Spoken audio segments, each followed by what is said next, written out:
Once upon a time, an ancient treasure map appeared in the world, leading to a place called Hinshin. It was believed that in this city were hidden the secrets of the martial art Chonggija. The majestic master left his weapon there along with his secrets. This tale, like a spark, rekindled the flame of the entire Murim world. For many years, everything flowed on its path, and it seemed that it would always be so until this moment. A towering cliff, like an ancient tower created by some sorcerer, trembled and hummed with vibrations. From the very bottom to the top, steam began to rise. It seemed as if someone was sawing the cliff from the inside. The roar spread through the wide forests, echoing from the mountain peaks, and the cliff split in half. At the foot, among steam and smoke, a passage appeared, so dark and eerie as if it housed a center of evil. Giant boulders thundered down to the foot, raising clouds of dust. Soon, in the wide breach, the silhouette of a man began to appear. He slowly emerged from the darkness. The blade of battle-hardened steel gleamed in the rays of the daylight.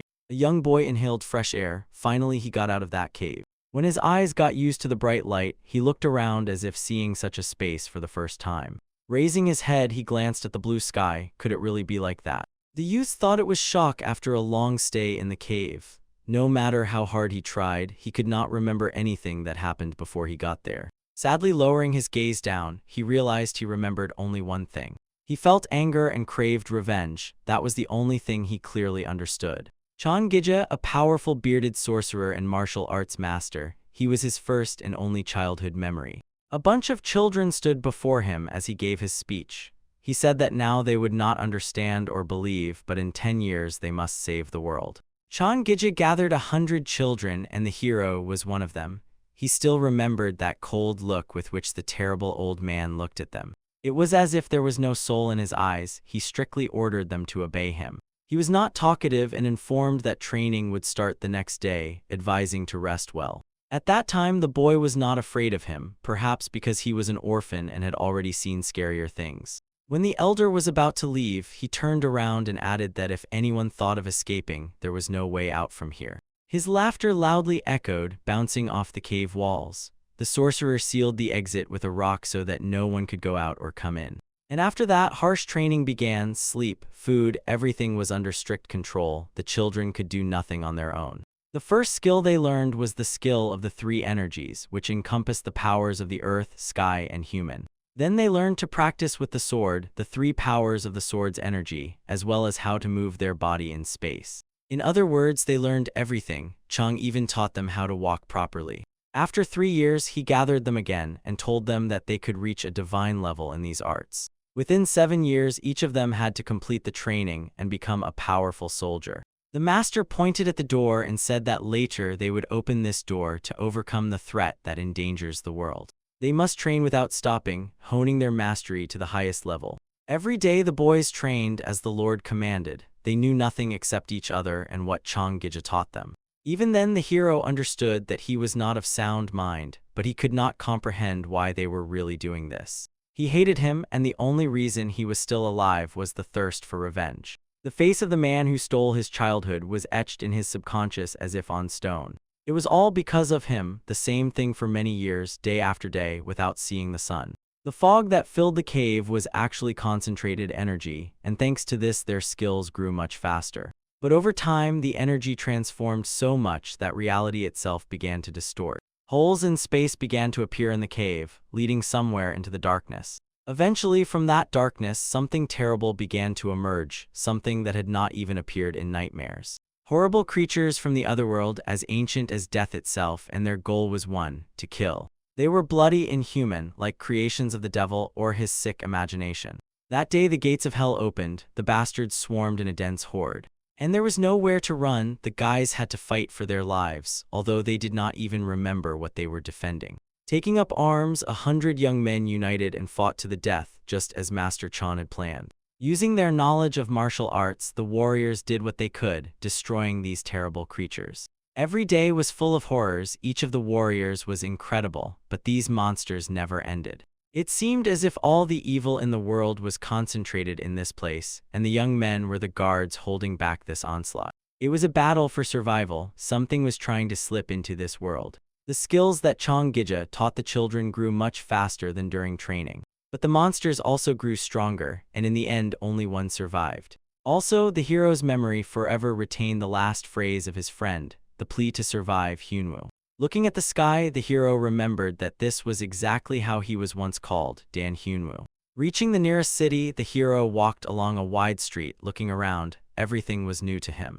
The boy walked forward until he saw a tall building called the Heavenly Hall in front of him, and he decided to visit it. The hall was filled with people. It was a large building with many tables and serving staff.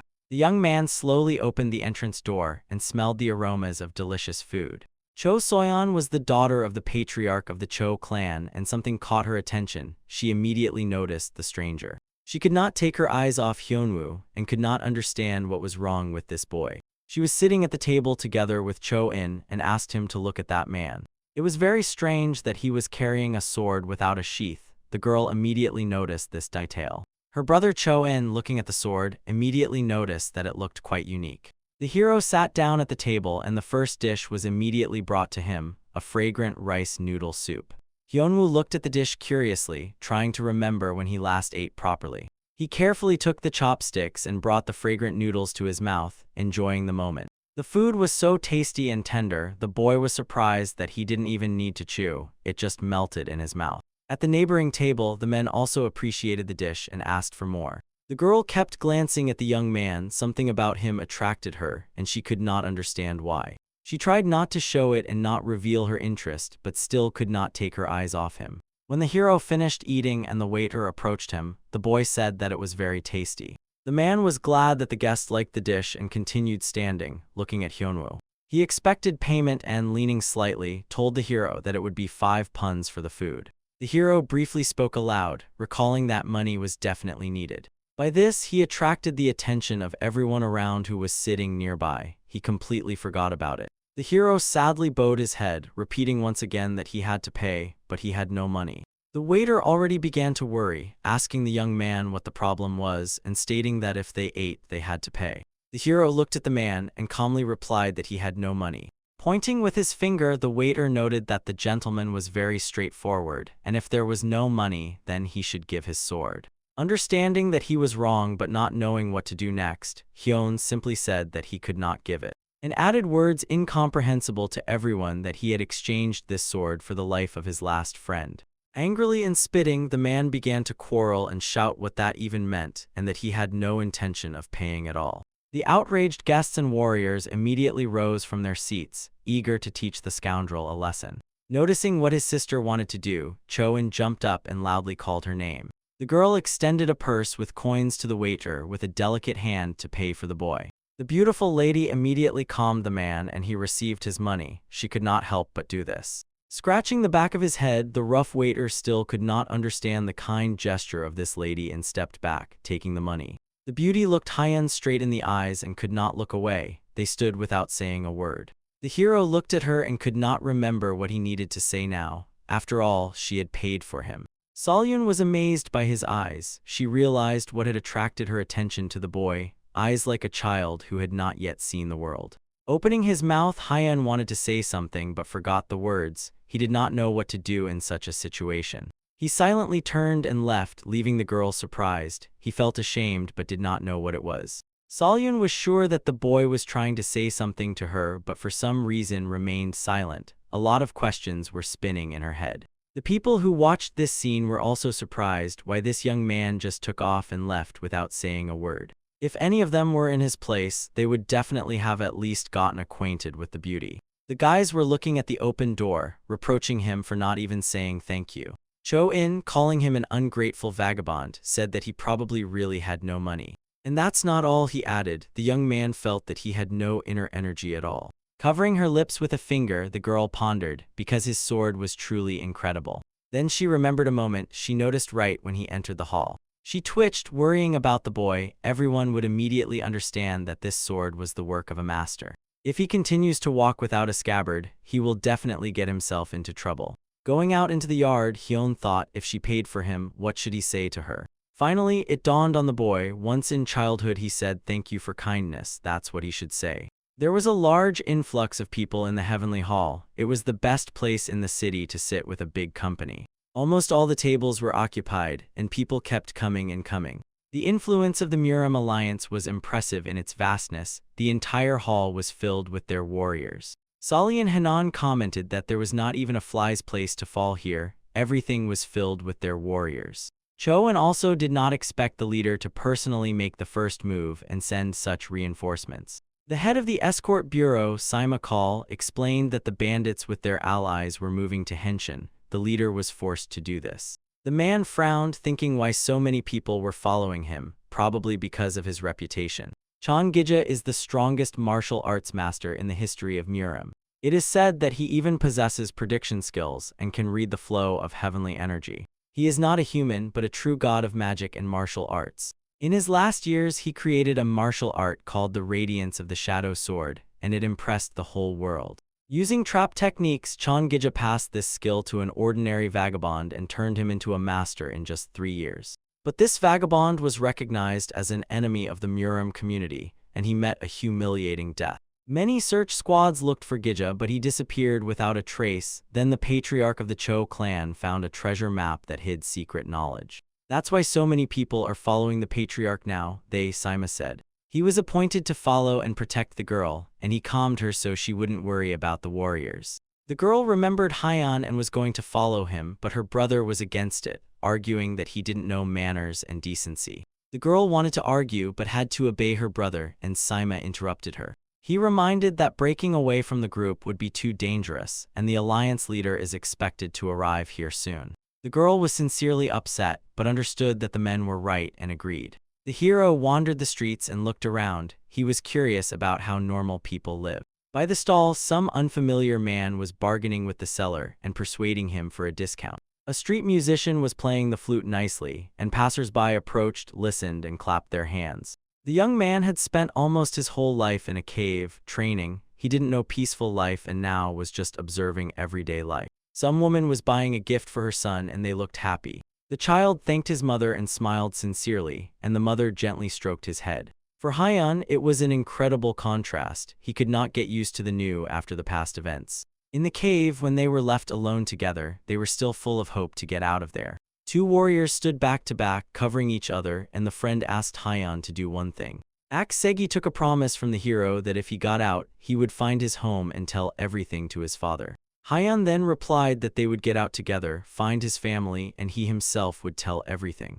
Segi laughed at this. He understood that his chances were much less than Hyan's. The boy seemed to know that the circumstances would not be in his favor, and asked the hero to survive. They fought with their last strength, cutting off the heads of the nightmare creatures from the underworld. One of the demons appeared from somewhere right behind. It opened its huge maw and was ready to bite off the hero's head. At the last moment, his friend shouted for him to turn around and tried to save him. Segi was the best of all at the body displacement technique and instantly moved, taking the blow. He killed the creature but received a fatal injury. Hyan tried to save him, but it was impossible. Hyan screamed from the pain of loss. He and his friend were supposed to go on a journey to his father. Segi's last words were a request to deliver news about him to his father, and that he was very sorry that it happened this way. When he was left alone, everything ended and the rock began to open. Light from outside touched his palm. His freedom cost 99 lives of all his friends. At that moment, he also wanted to die. But he understood that now he owed them all. The guys fought to the death, giving their lives so that at least one would be saved. Hyan then swore that he would collect the debt from Changiji and repay for every life. He walked around the city all day. The young man did not even know where to start. His feet brought him by themselves. The hero found himself in front of the doors of the Cloud Pavilion. He hesitated to enter there, considering past experience. He would most likely be kicked out of there, so he peeked through the crack. The girl was still there, whom he never thanked for helping him so much. Behind the door, a lively conversation was taking place. They were discussing a plan of action and were going to leave the city and stop in the nearest village. The Alliance warrior squad was waiting for the order to move. They planned to leave right now. The warriors went out into the yard and Hyan hid on the roof, watching where they were headed. It was decided to move quickly and without rest. According to the plan, they were to reach the place within a day. Bathed in moonlight, the hero watched them. These matters did not concern him, but he was curious where the girl was. Looking closely, he saw her running alongside the soldiers. The squad quickly moved away, and the hero did not hesitate, deciding to follow them. The boy skillfully jumped down and, hiding in the shadows, followed the squad. The sky was richly illuminated by stars, whose glow lit the road as if pointing the way. The squad stopped in front of the entrance to Henshin. After exhausting running, the warriors needed to restore their strength. Hiding behind a tree, the hero watched and eavesdropped. It turned out they were going to the place from which he had come. Hyeon noticed another group moving behind them. They were also heading to that place. The head of the alliance himself also took part in the sortie. He was worried that the bandits with the unconventional alliance had changed their intentions. But his advisor reassured him, informing that the bandits were going in a different direction. The leader of the Dokgo alliance stroked his beard and smiled, assuming that his instincts had dulled over the years. After a hard run, Solian was breathing heavily. Such activities were clearly not for her, especially in such clothing. The gallant deputy leader of the Dragon Squad suggested the lady rest and said he would talk to the leader to carve out more time. But the sharp and overly protective brother Cho demonstratively covered his sister with his hand, making it clear that he would take care of her himself. Meanwhile, a voice came from the bushes. The bandits were already here, and their leader cheerfully said, "Here we have found you." The thug was glad to finally meet his enemy on his own territory. It was a demon vampire, the sworn enemy of the Alliance and the leader of the small evil fortress. The leader gave the command for everyone to prepare and also grabbed his sword, realizing that they were in deep trouble. Advisor Chegel was always nearby and warned Dokgo to be more careful. It seemed that an unconventional alliance had joined the bandits. Looking at the demon, Dokgo understood that dealing with him would not be easy. That beast was a master of martial arts. The Alliance warriors bravely attacked the leader, but their attacks were unsuccessful. The bloodthirsters slashed their swords faster than they could swing. One of the warriors tried to approach from behind, but the enemy seemed to have eyes in the back of his head and skillfully knocked the opponent out with a kick.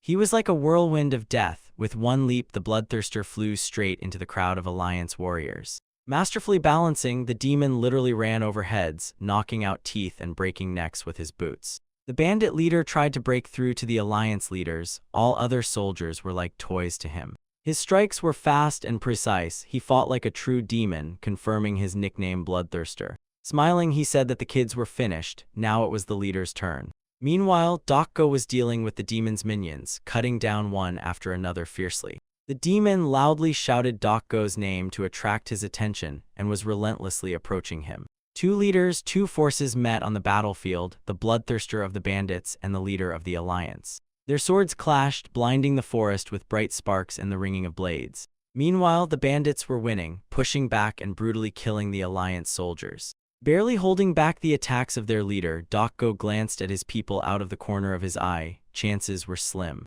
Looking into his opponent's eyes, the demon laughed in his face, provoking him, but Dokgo did not give up, muttering that the weapon of Chongiji would belong to them. Watching the battle, Hyeon heard this name, and it was as if he was cursed. The hero instantly sprang from his place and with one sword strike chipped off a large piece of the boulder. The rock yielded easily and the hero tossed it upwards. He knew what he was doing. The strike was already planned in his mind.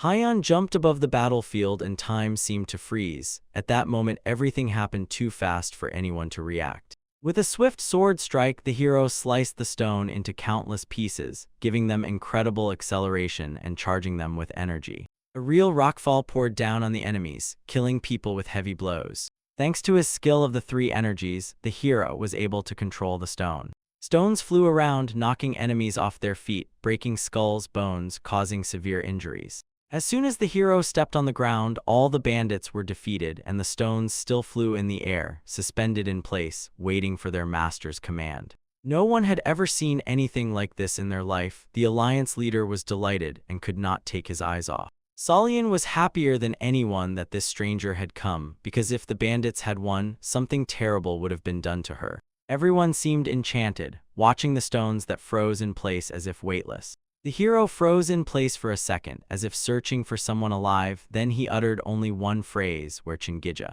Dokgo was impressed by the stranger's skills, and he wondered where he had come from.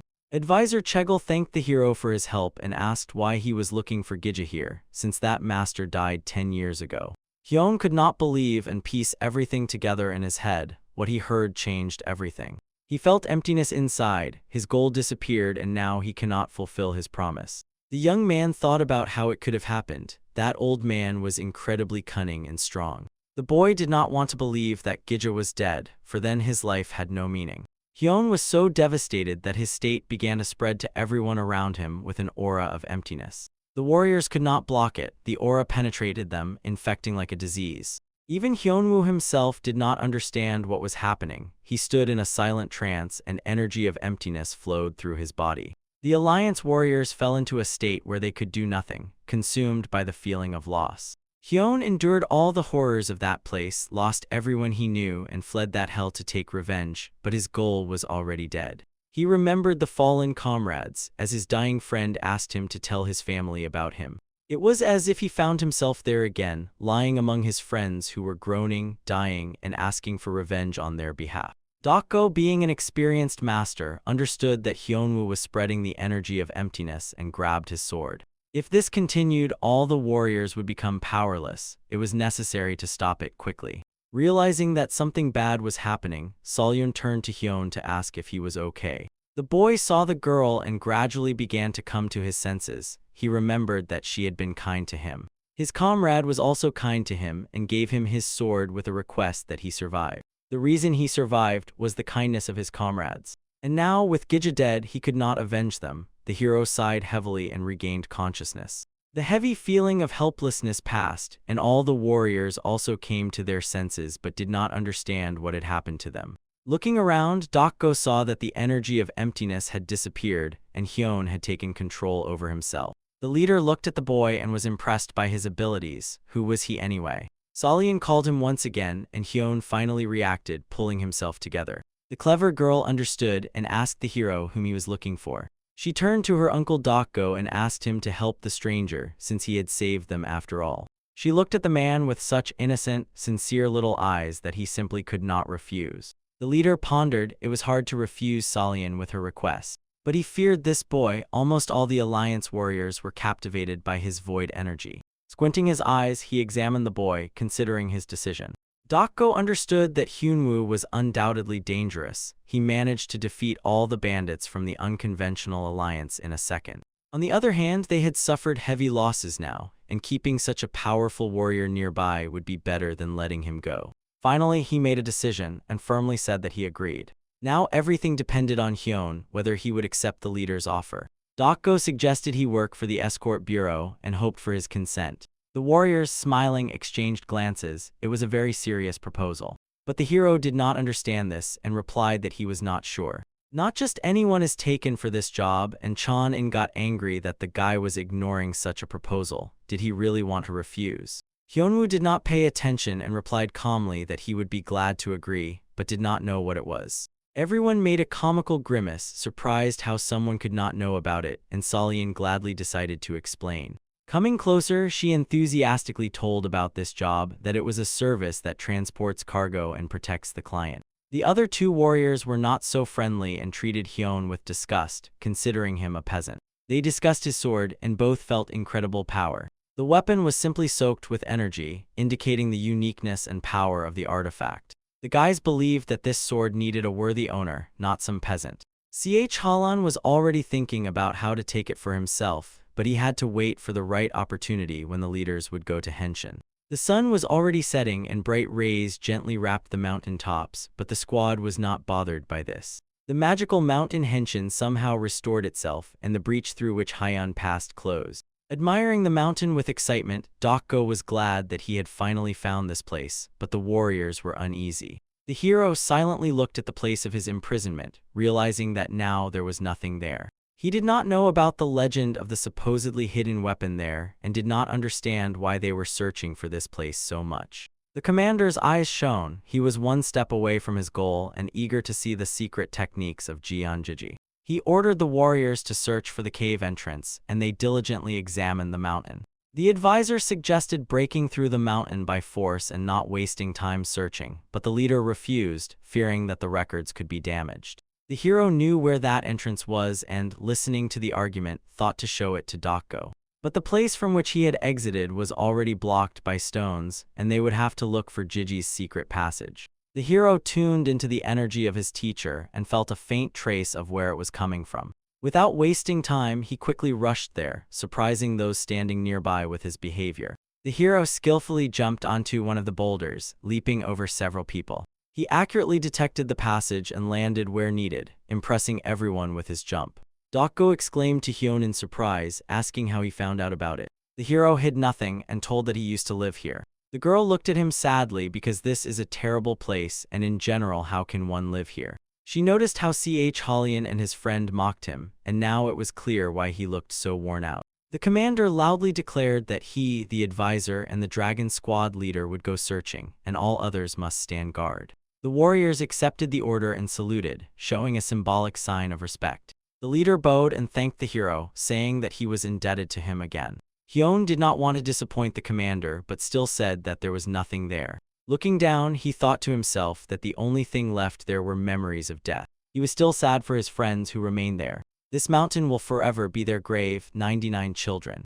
Dokgo thought that the young man began to look even sadder than before and cheerfully tapped him on the shoulder, saying that he did not have to take part in this and they would sort it out themselves. The leaders fearlessly ran into the darkness and Hyun stayed outside, secretly rejoicing that he did not have to go in there again. He calmed himself with the thought that Jeong Jija was already dead, and now it did not concern him. Solyun hurriedly and quite confidently climbed the steep slope. Having climbed up, she asked the hero with interest if it was true that he lived here. The young man looked at this young lady, she attracted him somehow, and wondered whether to tell her his story. But they were interrupted. Halan with his henchmen almost knocked the girl down, standing in front of her. Understanding that they were up to something bad, the hero frowned, waiting to see what would happen next. Solyun shouted angrily that it was they who were doing it, but they did not listen to her, saying that he could be a spy for the bandits. The girl argued, defending the hero. He saved them from the bandits, but Halan said it could have been a staged act. If Hyunwoo is really not involved, then let him give up his weapon, the warrior said with a sly smile. He looked at the artifact, wishing to take this legendary sword. The sword looks ancient and worn, but its deadly energy simply takes the breath away. Hyunwoo asked the scoundrel again if he wanted to take it, and he, smiling, said that if he understood everything, then he should give it back. Holian stood on backup, covering Solyun so that she would not go to defend Hyun. But the hero explained that this sword was entrusted to him by a fallen comrade, and he would not give it to anyone while he was alive. The scoundrels were gradually approaching the hero, taking positions advantageous for themselves. A fight was inevitable, and Hyun was thinking through possible developments. He closed his eyes for a moment and imagined what would happen next. They would attack together, one would press from the front and the other would flank from behind. The hero seemed to see the future. They were preparing to attack simultaneously to increase their chances. A good decision would be to duck at the last moment and make a counterattack. At speed, they might collide and get confused, and in the meantime, a counterstrike could be delivered. Opening his eyes, he stood calmly observing the actions. Holian exchanged glances with his henchmen as they had done many times before and sent secret signals to each other. Everything happened exactly as the hero had seen and predicted. One flanked around while the first attacked from the front, pressing and distracting. They were already close and preparing to strike simultaneously. Holian reproachfully said that if he had handed over the sword kindly, it would have been without unnecessary bloodshed. The hero prepared for the attack and reached for the sword, needing to wait a little longer. A spark burned in his eyes, as if the energy of battle filled his body. A moment before the fatal blow, a loud voice of the commander sounded with the order to stop. The guys immediately hid their swords upon seeing the alliance leader. They came out of the cave one by one, but there was no joy on their faces. Sima watched them with interest. He hoped they had found something. The warriors hoped to see something incredible to carry out from the lair of Chonhiji, but their expectations were not met. The angry commander loudly commanded that they were done here and ordered everyone to retreat. The warriors were at the foot of the mountain and received the order, once again giving a salute with a symbolic gesture. Returning to Hyun, Holian said that this time he was lucky and walked away. Solyun immediately ran up to the hero. The girl was very worried about him and asked if he was okay. The boy at first wondered what this question could mean. No one had ever asked him that before. When he answered that he was fine, she sighed heavily and said that she was worried. Looking at the boy, she remembered that they did not even know each other's names and introduced herself as Cho Solyun. The hero was less emotional than the girl, who even noticeably blushed and emotionlessly said to Dan Hyunwoo. Confused and not knowing what else to say, she added that he had a nice name. The girl turned around and called him to follow her, saying that it was time for them to return. Thus ended the Muram Alliance expedition in search of the secret weapon of Jeonhiji. Hubei province was a few days' journey from Mount Hangshan, a sprawling town settled on a wide plain between the mountain slopes. Rumors had already spread in the city that the Alliance had found Hiji's secret weapon, and now they could conquer the whole world. Everyone was only talking about this, wanting to know the details and what kind of weapon it was, but everyone said they didn't know. The Alliance immediately hid it. The rumors spread further and further, and at the Alliance headquarters they were racking their brains about what to do with it. The leader of the Alliance angrily hit the table with his fist. It was simply ridiculous, he said. No one will believe them, even if they say that there was no weapon there. The elders of the Alliance sat at a round table in a meeting. It turned out that the rumors had already spread as far as Wuhan. Dokgo said that they found almost nothing in the cave. There was only one thing. A wooden box, which most likely was left by Changjija himself, and next to it lay a letter. They inspected the entire cave, and in one of the halls a chest lay on a stone. There was nothing else that could be taken, and no secret weapon was there. One of the elders carefully took the letter and tried to read what was written there. It was about some blood demon, that he is to come to this land and shake the entire era. Jija warned that he would plunge the whole world into chaos and destruction, that it was inevitable. To prevent this, he took 100 unparalleled martial arts masters as his disciples. To control the warriors, an yin-yang parasite is needed, which is located in the chest. In the letter, he prayed that whoever finds them would use this power and defeat the blood demon. The elder took the chest in his hands and slowly opened it. Inside was something they had never seen before. It was strange that no one had heard of the yin-yang parasite before, and there was not a word about the 100 disciples in the letter. Another elder thought that maybe it was the delusion of a mad old man. But Dokgo rejected this idea. He believed that some unknown force was behind it. The advisor added that this could be true because there are all reasons for such suspicions. There are doubts that the bandits also came for Jiji's weapon. They were looking specifically for the Alliance with the purpose of killing them. Moreover, when the gang was returning, the corpses were already gone. They could not have disappeared just like that. Also, someone at the market is deliberately spreading rumors about the weapon, like a snowball rolling down the mountain.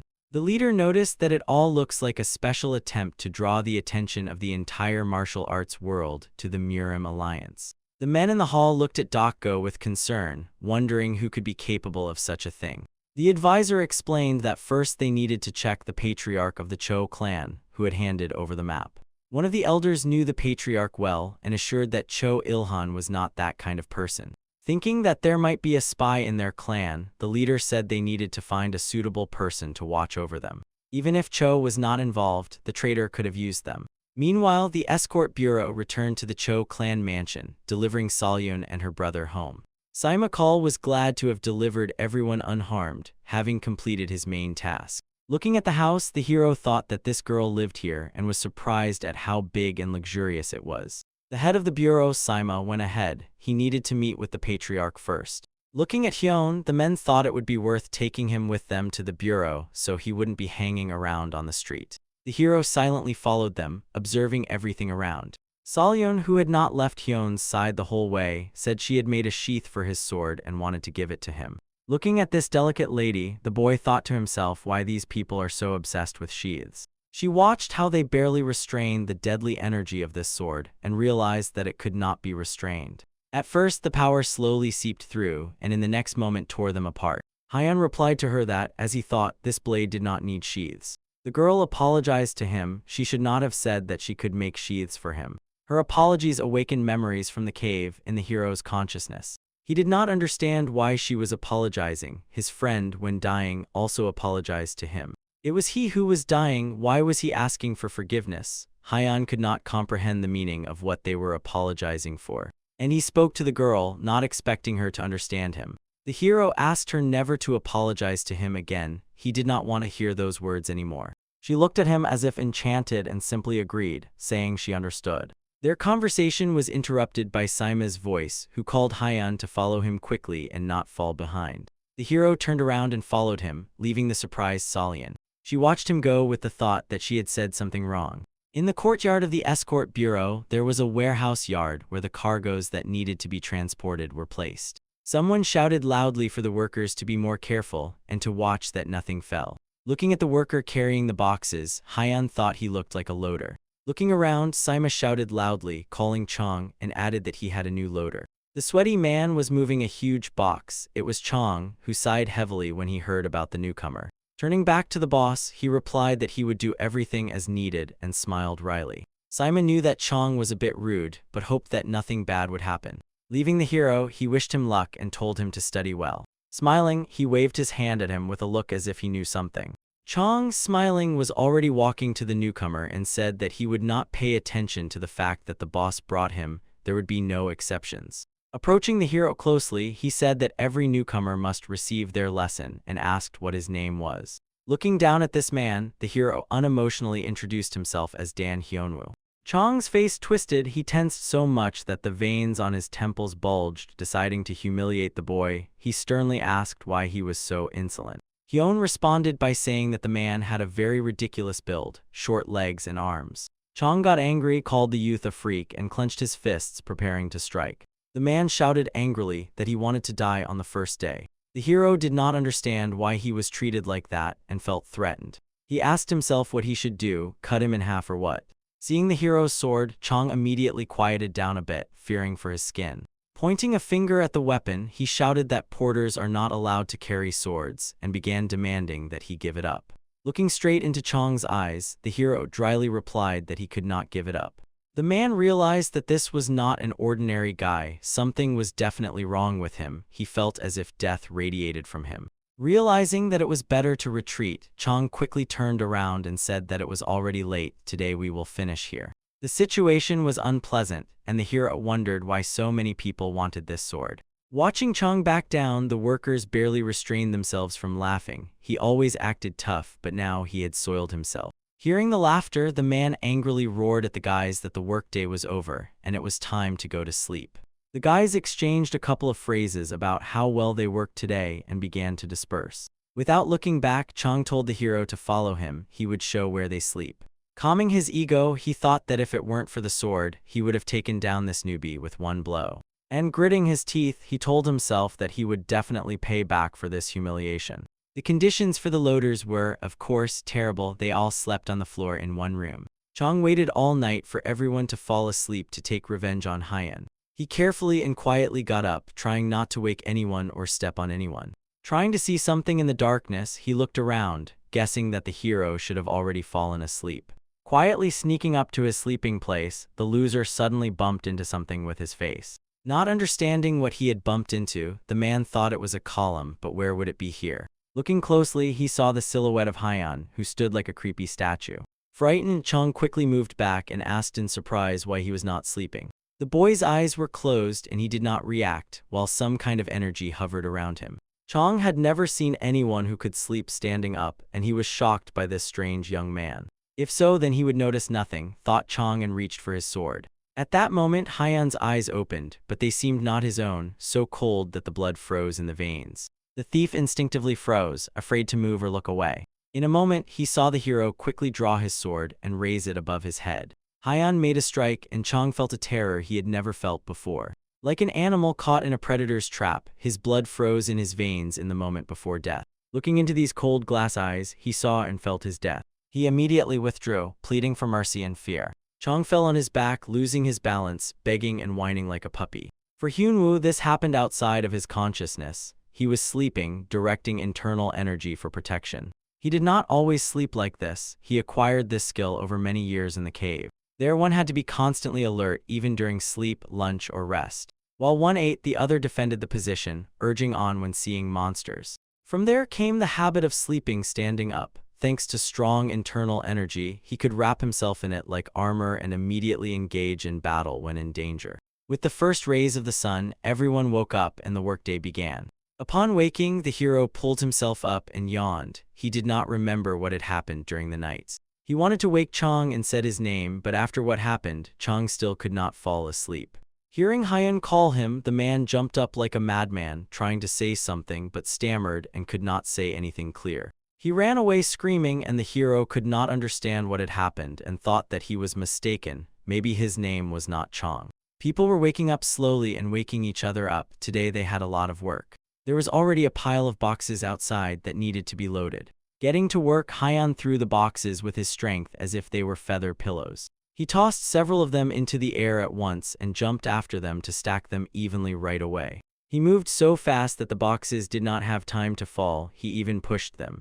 With his strength, he could move an entire row at once, doing in a minute what would take others hours of work. In less than 5 minutes, he did all the work that needed to be done in a day. Looking at his colleagues, he asked if he had done everything correctly. If so, then it was not difficult at all. One of the guys replied that everything was correct but did not finish the sentence. Everyone was shocked by him. There were still some boxes standing aside, and Hyan asked if those needed to be loaded too. A colleague said yes but asked to be a little more careful, and the hero began juggling the boxes again, throwing them up.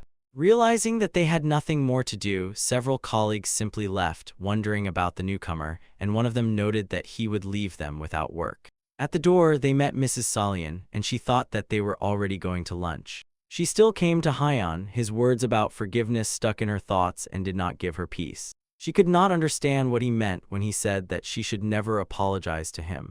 A minute later, Hyan came out after the workers, meeting her. She greeted the heroes and did not even realize that she had called Hyanwoo simply Hyan. The beauty asked how he was doing, and he said that he had started working as a loader. Trying to start a conversation, she asked if it was hard for him and if he liked this job. The guy said that it was not hard for him at all, but whether he liked it, he did not know, and added that he did not like it when his peace was disturbed. The girl looked at him worriedly, not knowing how to ask about that awkward situation. The hero seemed to read her thoughts and added that he also did not like it when his friends apologized in front of him. Hearing that he considered her his friend, the girl smiled and said that she would try not to apologize anymore. Their conversation was interrupted by the clatter of horse hooves. The riders approached them directly. Without dismounting, he cheerfully and ironically said what an unexpected meeting. It was Ch. Kalyan with his henchmen, addressing the lady. He said she had become even more beautiful since their last meeting. She felt disgust towards him but asked restrainedly what brought him here, as he should be dealing with Murim affairs. It turned out that they came here on a mission from the Escort Bureau Alliance. Support is now needed. They came for Hyan. He so desired peace, but opposite this stands the world of martial arts, shrouded in a bloody fog. The center of evil settled in a secret place, hidden among the mountains, concealed from prying eyes. The leader of the bandit squad delivered the bodies of his men to the Lord's chambers and dutifully knelt on one knee, awaiting his will. Apologizing, he reported that they could not identify the culprit. From behind the scenes came a rough voice. He said that this gang was strong enough to easily deal with the Murim Alliance squad, but someone destroyed it. A large pale hand extended outside, radiating strong death energy. The bodies of the fallen simultaneously rose into the air. Blood magic enveloped them, sucking out the remnants of blood and energy. They were turning in the air, opening their mouths and eyes as if dying again. The voice said that all of them were killed by one person, and if Jian Gija created a whole 100 such warriors, it would be difficult, but could they withstand the blood demon himself? The Lord laughed loudly and added that he was looking forward to the meeting. He gave the order to check everyone who was present at the battle near Henshin. The demon growled angrily that he must find that bastard who destroyed his gang. The sun brightly illuminated the courtyard of the Escort Bureau estate. The girl looked at Ch. Halan and understood that Hyunwoo had to leave. The young man liked this beauty. Every time he saw her, he was breathless.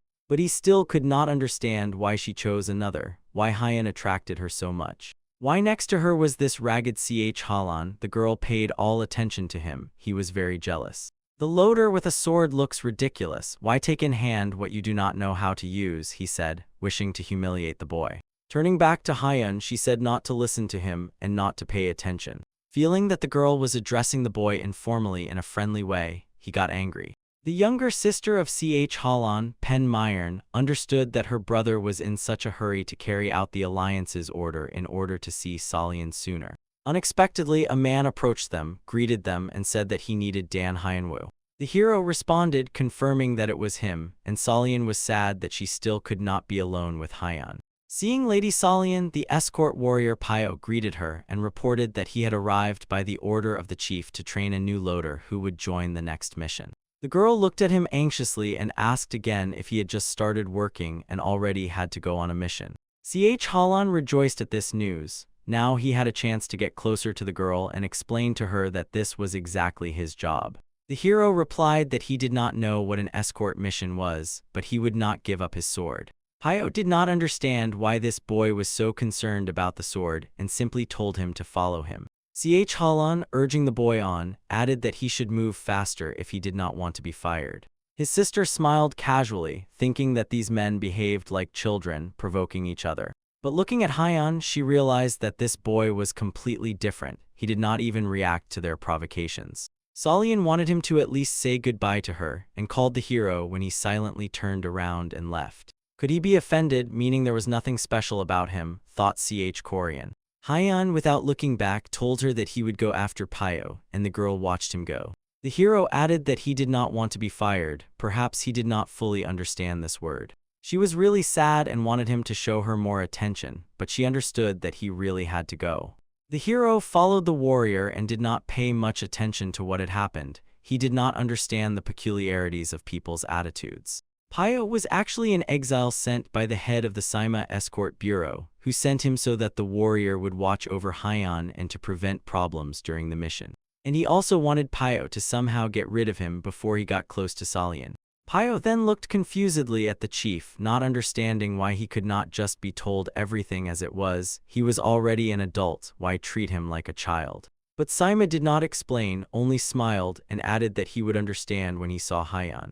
The warrior decided to ignore his manners. It was understandable since he had lived alone in the mountains for many years. But the fact that the loader had a sword was really strange for everyone. On the way, he asked Hyan if he was learning sword fencing. The hero replied that he was studying the art of the three energies of the sword. Smiling, the warrior thought that he was training to also become a warrior in the escort bureau, and said that this was the foundation of martial arts. But in real combat, there are many better techniques that work more effectively. Hyan saw Pio draw his sword and wondered why he was doing that and what he wanted from him. The warrior stopped and stood opposite, suggesting that Hyan show him his skills. Not understanding, the hero asked again if he was going to kill him. Surprised that the boy did not understand him, the warrior explained that he just wanted to measure strength in a friendly duel. The hero looked at him, thinking why measure strength, and briefly replied that if you are stronger, you don't need to waste time. The warrior was a little offended by such arrogance. Could he really be so confident? Pio laughed. How could that be? He had trained all his life, and the other had just taken the sword in his hands and said that. Smiling, Pio added that he liked his confidence and that he was ready to teach how to become even stronger. Hyan agreed and extended his hand forward, making some incomprehensible movements. He waved his hand left and right, saying, "Stronger there, faster here." The warrior looked at him in surprise and, not understanding, asked what he was doing. Hyan explained that it was the first time he was trying not to kill someone, so he needed to calculate everything carefully. While Pio stood, the hero measured him, roughly estimating height, distance, and other things. Pio found it funny, and the hero, finishing, said seriously that he was ready. Now he could avoid killing him. The warrior was shocked by this young man and understood what head Saima had been talking about. The warrior shouted, "Let's start," and ran towards him in an attack, preparing a strike on the move. He drew his sword and prepared to strike, approaching the necessary distance. The hero stood, closely watching every movement of the opponent. He calculated and imagined how his attack would look. A wide sword swing immediately from a comfortable fighting stance. With his strength, in order not to kill Pio, it was necessary to strike very carefully and directly in front of himself. Concentrating, the hero instantly made a sword swing, putting skill and energy into the strike. The sword, filled with inner power, shone like lightning in the night sky. With an incredible roar, he struck right in front of himself. The strike was accompanied by thunder and lightning, which struck the same place as the hero as if from the sky. Releasing the sword from his hand, Pio was disarmed and stunned by the thunder. The force of the blow pushed him back, and the young man flew a good 5 meters. He fell straight on his back, sliding a few more meters along the ground. For a moment he even lost consciousness from the blow and slowly opened his eyes. Coming to his senses, he lay on the ground, gathering his thoughts together. Approaching and looking down at Pio, Hyan asked if it hurt. And the warrior, slowly getting up, asked in surprise what kind of technique that was. The art of the three energies of the sword, and the technique was called the Heavenly Storm. Still sitting on the ground, the warrior said that it did not resemble the three energies of the sword at all. During the strike, he felt as if he was truly struck by thunder from the heavens. I wonder if the head of the bureau knows that this guy is a martial arts master. Summing up, the hero commented that overall he was stronger. Pio laughed, still unable to believe that this guy seemed innocent like a child but possessed incredible strength. He decided to tell the chief about it, but first to teach this guy social behavior so he wouldn't cause trouble with his techniques. Extending his hand, Pyo replied to Hyun that he was already convinced that he was stronger and therefore would not teach him martial arts. Hyun stood silently looking at him, and he was pleased to hear that. Expecting the hero to offer his hand, the warrior said that in such a situation one should offer a comrade a hand and help him get up. The hero let out a long "asa," understanding what was wanted of him, and offered his hand. From that moment, Dan Hyunwoo began to learn how to behave with others. He settled in Pyo's home. It was a small, cozy house with a private yard. Pyo slept in his quarters and Hyun stood nearby, which certainly surprised him. Thanks to Pyo Hyun, he began to learn to read and find out everything about the surrounding world. The hero did not even know that one should not change clothes on the street, surprising everyone with his behavior. Pyo barely managed to stop him and shouted for him not to take off his clothes. As a result, Hyun became a loader under Pyo's supervision and gradually began to open his heart to the world. He was so shameless that he could even take off his pants in the middle of the street. Pyo had to teach him everything. Pen Myron, Ch. Holland's sister, showed interest in the young man and sometimes went out to the workers and watched him. The leader of the Murim Alliance sent them to watch the patriarch of the Cho clan, so they were constantly on the territory of the escort bureau. He believed that the patriarch was somehow connected with the Green Forest bandits, and if this was true, they had to find evidence of it. Pen was a smart and dedicated girl to her work, unlike her brother Ch. Holland. She had long understood that there was nothing suspicious in the entire estate except for this naked young man. She also noticed how Lady Solian looked at this savage, and she wondered about her strange taste, why she was so taken with him. The lady often went out to the terrace to look at the young man. It seems that Solian has completely fallen in love with Hyun. She only thought about him. Although she was not with him, she was glad that he became a full member of the escort bureau. Finally, the day came when they were to set off. It was Hyun's first mission. The horses that were to carry the cargo were already prepared, fed, and equipped. The head of the bureau gave instructions to the leader of the escort squad. It was a very important mission and he wished them luck and to return safe and sound. Commander Ma Yuk, sitting astride his warhorse, accepted the order and assured the chief that he would return everyone safe and sound. Having given the order for everyone to take their places and depart, he galloped forward, starting the escort mission. Strong horses pulled a huge cart loaded with crates. All the warriors were ready to escort the cargo and defend it in case of a bandit attack. Everyone was happy except Solian. The girl understood that she definitely would not see Hyun for several months. As a rookie, Hyun had to follow his mentor, and they stood waiting their turn to move after the column. Thus began a new stage in the life of Dan Hyunwoo with his first escort. A few days before this, Cheolian and his sister visited the patriarch, requesting an audience. Jo Il-hyun, glad to see representatives of the Black Dragon Gang from the Murim Alliance, politely invited them in. In the center of the large hall was a big round table where meetings of commanders and leaders were held. Sitting opposite the patriarch, the warrior introduced himself as the Blade of the Dragon Gang, Pen Cheolian. Jo Il-hyun smiled and asked who his friends were with whom he had come. Sitting to the left, Cheolian's best friend introduced himself as Nagmun Jin and bowed politely. Next to her brother sat Pen Myron. The girls smiled at the patriarch and also greeted him politely. The Pen clan was known as the strongest martial arts guild in Hebei. The patriarch was glad to gain their support. His attention was drawn to the girl. She was elegant and refined, a perfect match for Jo-in, his son. Pouring everyone a shot as a sign of hospitality, the patriarch hoped they would help his children learn more about martial arts through experience exchange. The guys thanked him for the hospitality, and Jo Il-hyun thought that if they communicated, it would help bring them closer. Drinking the strong drink, Myron recalled their goal for coming here. The leader of the Dokgo Alliance sent them to the patriarch with an order to find out if the Cho clan has any connection with the bandits of the Green Forest. Noticing that his brother was constantly looking at Solian, Myron slightly scolded him, saying that he was clearly not thinking about the task. She said to him in a stern tone that all he does is look at the patriarch's daughter.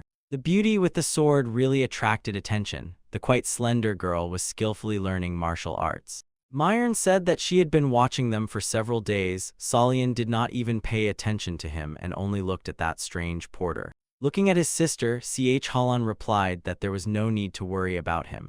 He heard that Hyun would go to escort the caravan and would be gone for several months. And until that moment, he would have enough time to win the heart of Lady Solian. Traditionally, before going on a mission, the warriors were given a farewell lunch, preparing delicious food, meat, and many different dishes. All the hero's attention was focused on the food he was eating, examining and savoring every piece. The young man enjoyed every moment, the aroma, spices, and tasty sauces with which the meat was seasoned. From pleasure, he closed his eyes, feeling an explosion of flavors of a well-prepared dish in his mouth. For him, the prepared food was the greatest pleasure after he left the cave. Hyan constantly surprised Pyo with his behavior, and this time the warrior was amazed that the hero treated a simple lunch as a ritual. He advised eating well before the mission to have more strength. This time their path led all the way to the city of Sichuan, the homeland of the Tang clan. The clan leaders were also present at the escort estate, and one of the elders rode past the settling warriors. First rode a gray-haired man in a large straw hat, the elder of the Tang clan, Hogwen. Following him rode Halgi. Unlike the elder who ignored the warriors, this man carefully observed each one. While chewing his food, Payan said that the cargo was probably very important because so much security had arrived. Besides the escort bureau warriors, the Tang clan had also chosen and sent their own guards. Watching them ride past, Payan wondered how valuable the cargo they had to deliver was. Continuing to chew, Hyan noticed the elder and felt the energy of this master. A butterfly landed on the elder's straw hat and the man felt it. It slowly fluttered its wings, shaking pollen from the flowers. The master had very developed senses of smell and scent. The butterfly began to irritate him. Raising 2 fingers, the elder lured the insect and disintegrated it with his energy. Passing near the table where Hyan was having lunch, he felt something. His companion, who was following him, noticed that something had caught the gentleman's attention. "Among these porters there is someone with very unusual energy," he muttered, looking closely at the boys. Squinting, he strained his gaze, carefully examining and searching for this person. But there were many porters and warriors at the tables, making it difficult to understand who exactly was different. He had already seen Hyan, but at that moment the hero also felt that someone wanted to read him. At that moment, Ma Yuk, the head of the escort squad, approached Hogwen, distracting the elder. The man loudly reported that the preparations for departure were complete, everything was going according to plan, and there was no need to worry. The elder thought that it was the energy of the squad leader Ma Yuk and was surprised that he had not noticed it before. The elder announced that the journey would be long and asked to depart quickly to arrive sooner. Sitting on his horse, he shouted like a loudspeaker across the yard, telling all the warriors and porters of the gang to finish eating and listen carefully. Speed is the symbol of the Henan Escort Bureau. Usually the road to Sichuan takes 4 months, but they must make it in 1.5. The warriors loudly confirmed the order, and some grabbed their heads considering it impossible. Pyo began to worry whether Hyun could keep up such a pace and told him to try not to fall behind, because he would be immediately fired from the bureau. Finishing his speech, the commander shouted loudly forward and quickly jumped ahead first. "Don't fall behind." Hyun thought about why he said that and what it could mean. Escort missions with Commander Ma Yuk are usually distinguished by particular difficulty. He strictly adheres to the rules and cannot tolerate easy ways. The main feature is that not only the warriors must keep the pace, but also the porters have to run together with them at the same speed as the carts and horses. Pyo, breathing heavily, ran alongside Hyunwoo, thinking that it was hard for the rookie and tried to support him, saying to hold on a little longer, rest soon. But for the hero, this speed and pace of movement was no more difficult than a simple walk. The caravan moved all day without stopping until sunset. Only when it hid behind the treetops did the group stop to rest. All the warriors and porters, exhausted from the road, lay down to sleep right on the grass. The squad commander asked Pyo why Hyun was not sleeping, and he smilingly explained that he sleeps standing. At such a pace, Hyun together with the escort group quickly reached Mount Pindon. This path usually takes 4 days. Suddenly, a spear flew out from behind the trees, flashing its tip in the rays of the sun. Kalgi from the Tan clan noticed the spear and immediately stopped his horse, giving everyone the stop signal. The spear was aimed at the commander of the escort detachment and flew ahead in an arc. He saw it but did not intend to stop, wanting to reach the head of the column faster. With a quick and precise sword strike, he cut it into 2 parts, taking a defensive position. Looking around, he loudly shouted who they were, demanding that they show themselves. Bandits began to emerge from the forest and bushes. It was an ambush, and one of them said that they were the ones who should be asking such questions. They were real cutthroats, robbers, greed for profit burned in their eyes. A huge, bald, fat man spoke in a loud bass voice that since they had entered the territory of the Green Forest bandits, they must drop their cargo and run. The elder was not afraid of them. He was a true master of martial arts and decided to observe, as these were just ordinary bandits. Pio had already dealt with such and told Hyan that if they paid them, they would leave them alone. The commander took out 2 large bundles of coins and threw them to the gang leader, saying that this was their payment and now they must let them pass. Coins with a jingle flew at the bald strongman, who stood smiling holding a large cleaver on his shoulder. This time everything went not as expected. He quickly cut the bonds with his cleaver and they scattered around. The strongman shouted angrily that they no longer needed his pennies, let them drop the cargo and get out while they were still intact. With unexpected agility he jumped several meters, raising his weapon in an attack on the gang leader. Pio, who was confident that the bandits would take the money and disperse, shouted angrily why the hell they dared to attack them. Looking at the bald leader of the robbers, Hyan told Pio that this fat man wants blood. The commander's warhorse reared up at the moment of the enemy's attack, and the rider managed to raise a block, saving himself from a deadly blow. Continuing the attack, the enemy deftly twisted, and at the same moment was ready to deliver the next strike. A strong kick to the chest broke the commander's defense, damaging internal organs. The rider flew out of the saddle and fell to the ground, while the horse fled in panic, raising dust with its large hooves. Having killed the commander, the bald man laughed loudly. Do they really think their miserable bureau can handle their gang? Accepting the leader's order, the robbers rushed into an attack on the confused escort warriors. Frightened Chong began to slowly retreat backward, not knowing what to do with such an onslaught. Tan Hogwen, observing the situation, realized that these were not ordinary bandits of the Green Forest. Someone was behind them. They should have just taken the money. Baldy chose the elder Tan as his next target and shouted to the old man, did he really think they were ordinary bandits? This is the elite of the Green Forest. The fat man, like a wild boar, ran at the old man, shouting that it was an honor to die by his hand. The elder replied that it was a pity they were not ordinary bandits. Maybe then he would have spared their lives, and threw a dagger from his sleeve. The small dagger pierced the enemy like a needle, getting stuck in the tree behind him. The bloody dart was soaked with strong magic that literally oozed from its blade. Feeling the sharp pain, the fat man could not believe it. He was still alive, but it was as if he was paralyzed, standing and bleeding. He was gripped by panic and horror when he looked at the hole in his chest, wondering how a simple needle could do such a thing. Blood gushed brightly from his chest. He fell to the ground, dying from the deadly dart. After the leader's death, the bandits froze, fearing the same fate. The old man in the straw hat did not seem so simple after all. Holding many more such darts between his fingers, he terrified the enemies, shouting at them how dare they encroach on the property of the Tan clan. Swinging his arms forward, he hurled his deadly weapon. Could it be they thought such trash was worthy of touching this cargo?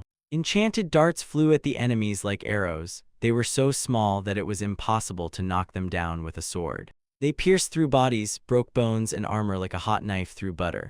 Bandits screamed and died in agony, bleeding out. The tiny needles found their targets, striking vital organs. In the silence of the forest, meanwhile, another squad of warriors was hiding. Their commander said he had thought the bandits' strength would not be enough. If Elder Hogwen decided to intervene personally, then it made no sense for them to hold back anymore. The squad of the leader of the Terrible Shadow received orders to leave no one alive and to control the bandits' actions. Noticing a new enemy, the elder ordered his men to prepare. This opponent was much more serious. Even if every member of the escort bureau dies, they must deliver the cargo to Sichuan. Giving his instruction and raising the warriors' fighting spirit with his words, he ordered them to protect the cargo at any cost. The band of enemies attacked like ninjas. Their faces were covered and their combat skills were much higher than most escort warriors. They attacked simultaneously from all sides, mercilessly cutting down everyone without leaving a chance. The commander, who recovered and came to his senses after the blow from the bald man, was also fighting, trying to hold the formation. Sounds of battle came from all sides. The warriors fought, laying down their lives for the valuable cargo, and Hyan stood without even drawing his sword. It did not concern him at all. The commander gave orders, the clanging of steel, battle cries, all passed by. The hero watched indifferently. The warriors of the Shadow Squad were so ruthless, they slaughtered everyone, even those trying to flee. The commander realized that his band was no match for these killers. They were true masters of martial arts. The warriors of the Tan clan were also stronger, but they did not plan to protect them. While fending off attacks, Pyo was wounded, and Hyeon noticed his blood spill. Drops splashed on the youth's face, and time seemed to stop for him. Something told him he had to intervene. One of the assassins swung his sword, preparing a finishing blow to kill the already defenseless Pyo. The hero remembered the kindness of this youth, who shared his food with him, giving his own, when Hyeon ate with admiration and wanted more so badly. Swinging his sword, the hero directed a discharge of thunder and lightning at that warrior. It instantly hit the target, passing the electric charge through the enemy's body. The elemental energy was so strong that it simply disintegrated him. The bandit turned to ashes, scattered by the wind. Seeing this, Pyo was shocked. He could not even imagine how strong Hyeon was. The killers glanced at each other, not understanding where thunder and lightning could have come from out of the clear sky. Looking at the hero, Pyo addressed him, asking if he had used his heavenly storm. The warrior shouted to him to quickly help the others and save the squad. But the hero replied that he saved him only because he was helping him and did not understand why to help others. Pyo was in shock. Could it be that Hyeon does not understand, and explained to him that they are all part of the escort mission, begging for help. Meanwhile, the captain was already being cut apart by swords. The enemies had him trapped from both sides. The porters huddled together, and Chong, kneeling, begged for mercy, explaining that they did not possess martial arts. The young man did not understand why Pyo was asking this. He did not feel any emotions or could not make sense of them. But he decided that if Pyo was asking so strongly for help, he would rush forward. The hero moved so fast that all the enemy's hands seemed to be in slow motion. He rushed like the wind past the kneeling Chong, who was shouting at the enemies. Near the wounded captain, who was holding back the enemy attack with his last strength. Ran past the elder Hogwin, who, dodging attacks, was fighting one of the assassins. Their leader froze, saying that these cheap tricks with darts would not work against his warriors. It was not too late to surrender. The only one who noticed Hyun was the elder. He felt that something had whizzed past him. The hero used his skill of rapid body movement. The space around him seemed to compress, and with one step he moved across the entire battlefield. In a moment, having bypassed all the enemies and cast his spells, the hero decided that this should be enough. The next moment, a chain lightning with a loud thunder instantly passed through all the enemies, carrying millions of volts through them. Looking back, the hero watched as their ashes slowly scattered around. Lifted by the wind, it swirled and sprinkled everything around, settling like snow. Watching this, the leader of the terrible Shadow Clan was amazed at how in less than a second the entire core turned to ashes. Yumun Hayo was an incredibly beautiful and intelligent girl. She asked her subordinate how this happened, as he was sure their forces would be enough to handle the escort gang. The man apologized to the lady and explained that among the gang there was an unknown martial arts master about whom they knew nothing. He promised to find out everything and report back. But the lady refused this. She wanted to personally meet this master and said she would go herself, which surprised the man. Yes, yes, she repeated in an enchanted voice, saying that his services were no longer needed. The Yumun clan, although not among the top 5 great clans, was very influential due to its financial capabilities. They controlled a third of the world trade and secretly obtained information from Sichuan through their spies. The patriarch of the Yumun clan, named Hwan, inquired what Sichuan was hiding and whether there was information that the Tan clan was transporting. It turned out that Sichuan Tan had succeeded in making thunder bombs and, thanks to the escort bureau, transported them to the main headquarters. The elder fed the bird while pondering. He knew that the head of the HWA clan was a descendant of the Thunder Sect, so it turned out that they had united with the Tan clan and established production. Intelligence reported that they had as many as 5 carts of these bombs. With their help, it was possible to destroy entire cities without even trying. Feeling that thanks to these bombs even more power could be gained, Hwan was fired with the desire to obtain them. He grabbed the bird, forcefully squeezing it in his palms. The poor creature squealed loudly. Moved by the master's emotions, the soldier immediately continued that Lady Hayo with the core of the terrible shadow had gone after them. What the master exclaimed loudly, "How dare that girl do such a thing without his knowledge," and asked where she was now. Now she was already almost at the foot of Mount Pindon, rapidly approaching the battlefield of the Shadow Corps with the escort squad. She was daring and incredibly brave, uninterested in political intrigues or the affairs of ladies in the manor. The the girl dreamed of battle. The escort bureau, thanks to Hyan, repelled the attack but suffered huge losses. They lost almost all the warriors. Only the head of the escort, who was seriously wounded, and one warrior named Hyo survived. Also with them remained a few terrified to death loaders who sat near the wagon, recovering from the shock of battle. Halgi addressed the elder, saying that under such conditions it would be difficult to complete the delivery. They needed to leave Mount Pindon and contact another escort bureau. But the elder refused the request, saying they must go to the end, which caused a storm of emotions on the subordinate's face. Calming down, he apologized and added that in his opinion it would be good to find more loaders among other bureaus, and with the new skill of the heavenly storm that his uncle used, they had nothing to fear. The young man thought it was his uncle Hogwen who used the storm, but the elder said it was not him. The man was outraged. How could that be? Who else could possess such skills? Then when they used the storm, he barely noticed him, and if his eyes did not deceive him, Hogwen said, not finishing the sentence. It's Hyanwu, that loader with the sword, he added, looking at the boy. Approaching the hero, Hogwen asked him which sect he belonged to, wishing to learn more about the young man. Hyan asked again what a sect was, and the elder explained that it was a place where martial arts were taught. Changija did not teach them martial arts. He told the theory and explained what the three energies of the sword were. He gave them basic skills and then disappeared, leaving them to survive in this hell. All the hero's skills developed naturally through brutal battles when he was close to death. These skills belong only to him, and there is no place where he studied, so the hero answered that he had no sect. Out of surprise, the elder opened his mouth, asking how it was possible that he had no sect. Could these skills have fallen on the boy from the heavens? Seeing that Hyan was talking to the elder, Pyo ran to them at full speed, worrying that he might somehow offend the old man. Pyo got between them, trying to calm Mr. Hogwen, apologizing for his friend, and explaining that he had lived in the mountains for a long time and did not know how to communicate with elders. While the warrior was speaking, the elder looked over his shoulder, directly into Hyan's eyes, thinking that he was one of those brats who consider themselves better than others. Pyo whispered to the hero, saying that if he planned to continue talking to people like that, he better remain silent.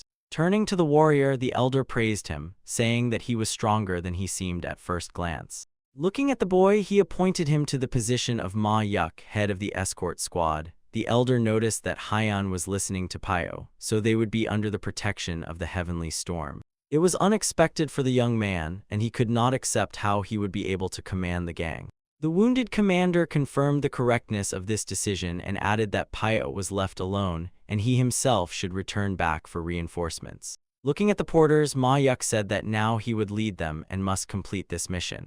Understanding that truly no one else could take on this responsibility, Pyo agreed.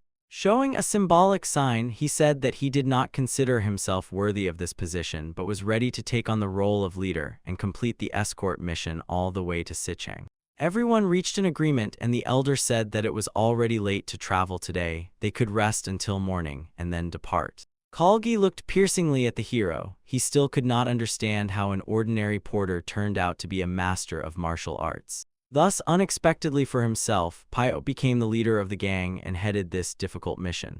At sunset, the men agreed on who would stand watch and lay down to sleep. Meanwhile, Ma Yuk hurried home to report the attack as soon as possible and to call for reinforcements. He rode without stopping, thinking that no matter how strong Hyo was, if the attacks continued, everyone would be in danger. Noticing how the birds were flying off their branches, the warrior understood that something had startled them and felt a threat. Something else was moving towards the escort bureau. Along with it, they needed to hurry. No sooner had he thought about the danger than he saw a harpoon on a staff, the deadly weapon of the flying assassins. The blow came straight to the head, knocking him off his horse. The warrior did not even have time to duck. The shiny staff moved like a whip and appeared out of nowhere. The rider had no chance. Dragging clots of blood behind it, it immediately returned to its owner. The band of assassins, jumping from tree to tree, seemed to fly over the tall forest. They were phantom killers of the Blood Demon Corps. They wore masks on their faces, and their eyes glowed in the dark like a predator searching for its prey. Ma Yuk was not their target. They removed him so he would not warn about the attack. Now they can calmly prepare for the attack on the Cho clan estate. Despite the late hour, the patriarch and the head of the escort bureau, Sima, were working. Sighing heavily, Ilkhan said, "When will this end?" Sima suggested finishing for today, but Ilkhan refused, saying that if they kept postponing, the desire to do this would diminish. Suddenly he froze, listening. It was somehow too quiet around. The ink slowly slid down his brush while he listened to his feelings. He sensed danger. At that very moment, the first screams were heard, and a commotion began in the yard. A large drop of ink splashed onto the wooden table, scattering it. The same happened in the yard. Drops of first blood sprinkled the floor of the estate. The attack was carried out unexpectedly. The warriors did not even have time to take up arms. Hearing the screams and the alarm signal, the leaders indignantly jumped up from their seats. A pack of assassins moved quickly, cutting down everyone who stood in their way. The order was to leave no one alive. Grabbing his sword, Saima was ready to fight and ran towards the door, shouting how dare they attack the Cho clan. But the patriarch stopped him, shouting for him to return. Turning around, he looked at the leader in surprise, not understanding what was wrong. The leader explained that he felt an incredible thirst for blood from the attackers. If he engaged in battle, it would change nothing. They would not be able to win. A brutal massacre was taking place in the courtyard. The forces were uneven. The assassins were true masters of martial arts. The clan warriors could not resist them. Sadly but resolutely, the leader said that they now needed to go to another place. Leaving everything behind, they quickly ran down the dark corridor, hoping to arrive before the attackers. Solian was in her room, unsuspecting, preparing for sleep. Saima and her brother stood in the doorway, saying that she should quickly grab her things. They urgently needed to leave. There was no time for explanations. The girl was frightened. She anxiously asked where her father was, realizing that something terrible was happening. The entire estate was engulfed in flames. Cries for help came from everywhere. Servants, workers, guards, all were brutally killed. No one could stop or resist these murderers. Their leader gave another order to also visit the escort bureau, which was located near the estate, and kill everyone there as well. Meanwhile, the horses were already carrying those who managed to escape this hell to a safe place. Saima was leading the nobles away. They galloped into the dense forest trying to save themselves. The wooden houses engulfed in flames burned like matchboxes. The fire spread from one building to another.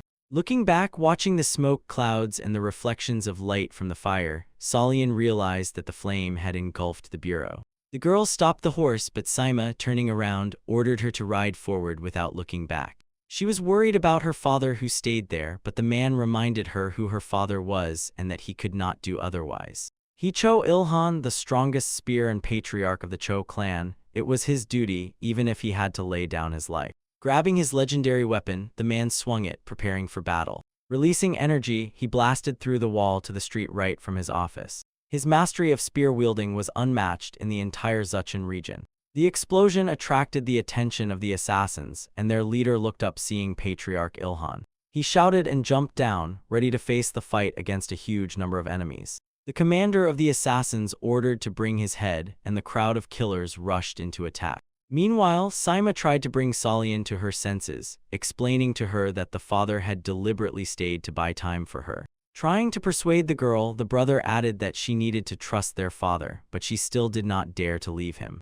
Turning to the dragon gang, Saima said that they needed to hide and asked if they could go with them, but Pen replied that they urgently needed to return to the alliance. Halian, hearing this, scolded his sister, not sharing her intentions. He also wanted to find a safe place to hide. But Pen explained that these killers were martial arts masters, not ordinary warriors, and it was urgent to inform the alliance about this. His friend confirmed that the girl was right. They needed to set off so the alliance could prepare, as this was a huge threat. Looking at the warriors, Saima realized they would not help them, and then only one option remained. The man remembered the porter Hyun, who had defeated all the bandits of the Green Forest in Henshin.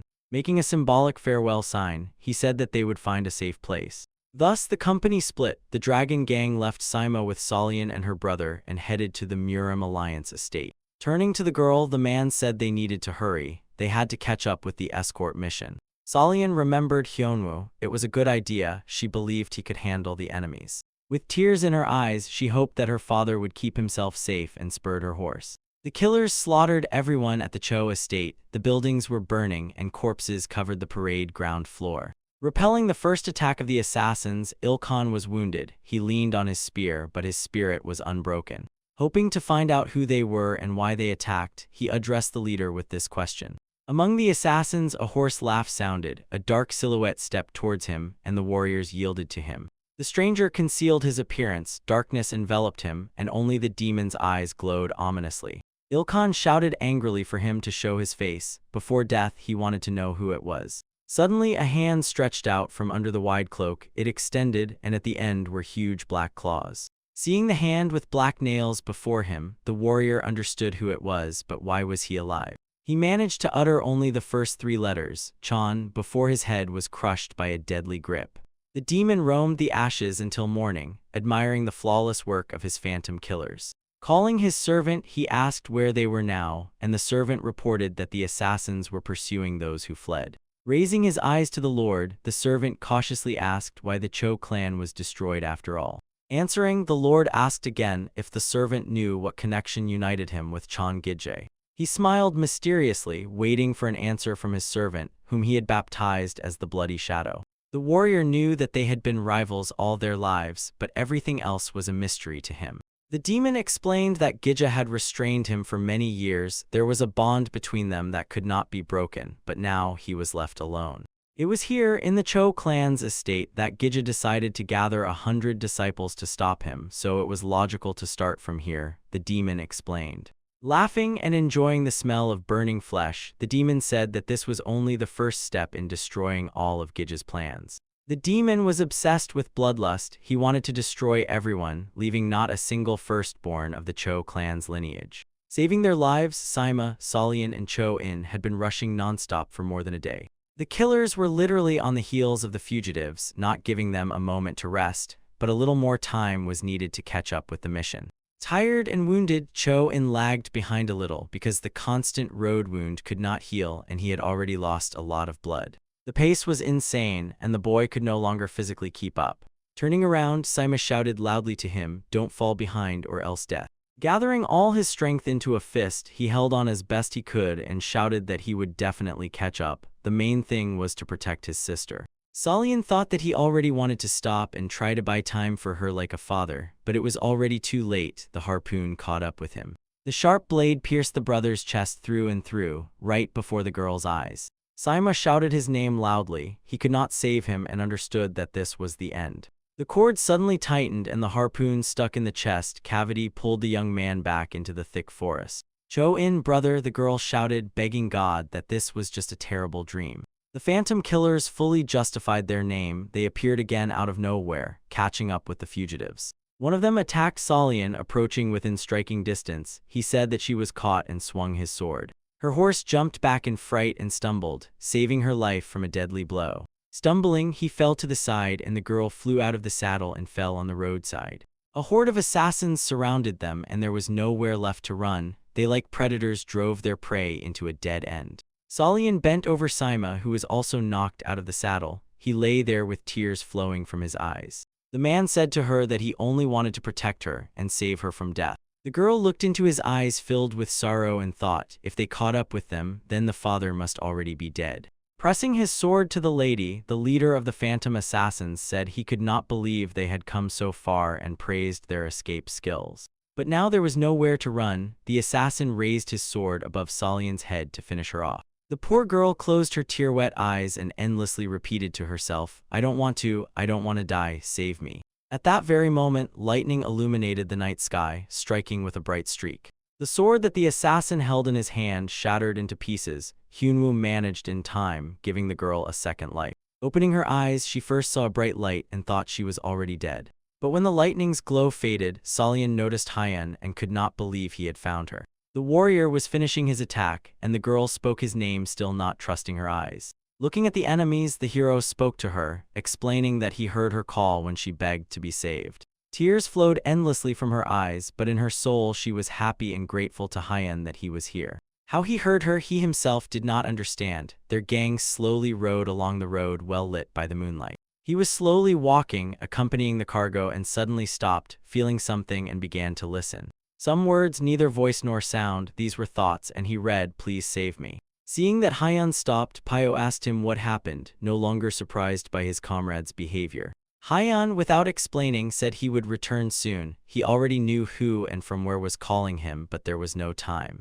Everyone turned around and Pyo wanted to ask where he was going and stop Hyun. He was needed here. Trying to stop him, he shouted his name, but the boy was already gone. He seemed to have dissolved into the air.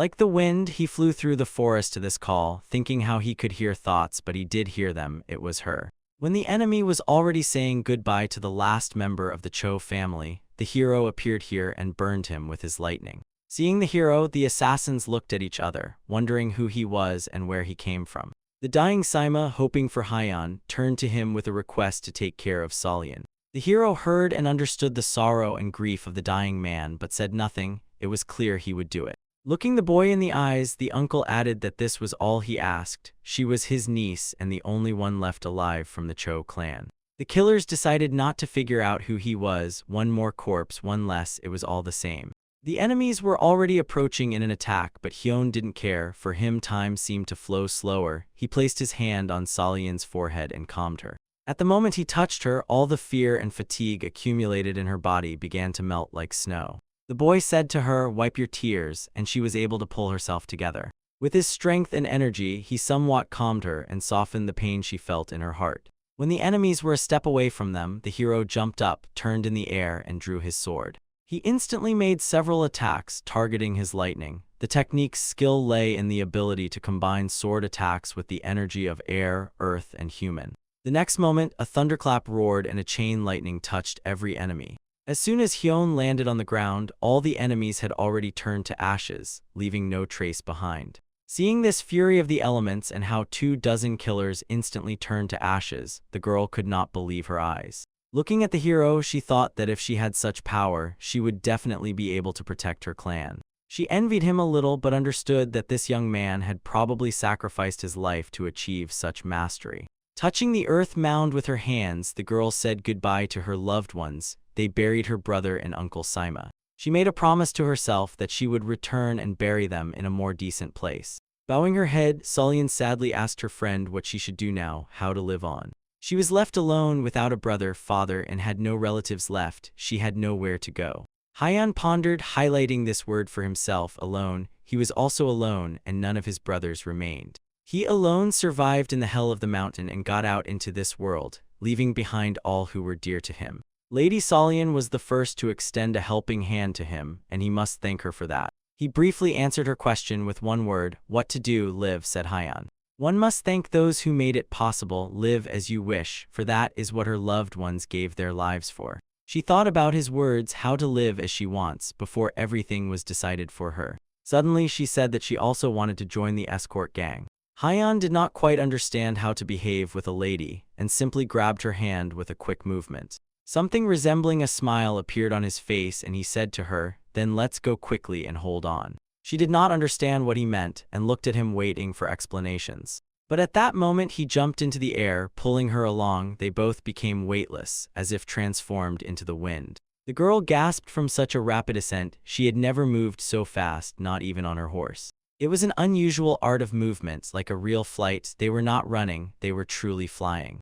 Fearing, she closed her eyes and her tears were blown away by the wind. For some reason they still could not stop, although she could no longer cry. Using the energy of body and air, Hyan simply soared into the sky, taking her with him, making her weightless. This gave the girl a calm that no words could provide. She marveled at how incredible this young man was. Her father and uncle were considered strong martial arts masters, but they could not cope with the killers, and Hyan in an instant turned them to ashes. Solian asked the hero why he was so strong. There was almost no age difference between them and his strength greatly surprised her. Hyan explained that this happens when you spend a long time one step away from death. She asked him whom he fought, and the boy told her that he had long fought monsters. Not fully understanding, she asked again what he was saying about demons, and the hero confirmed.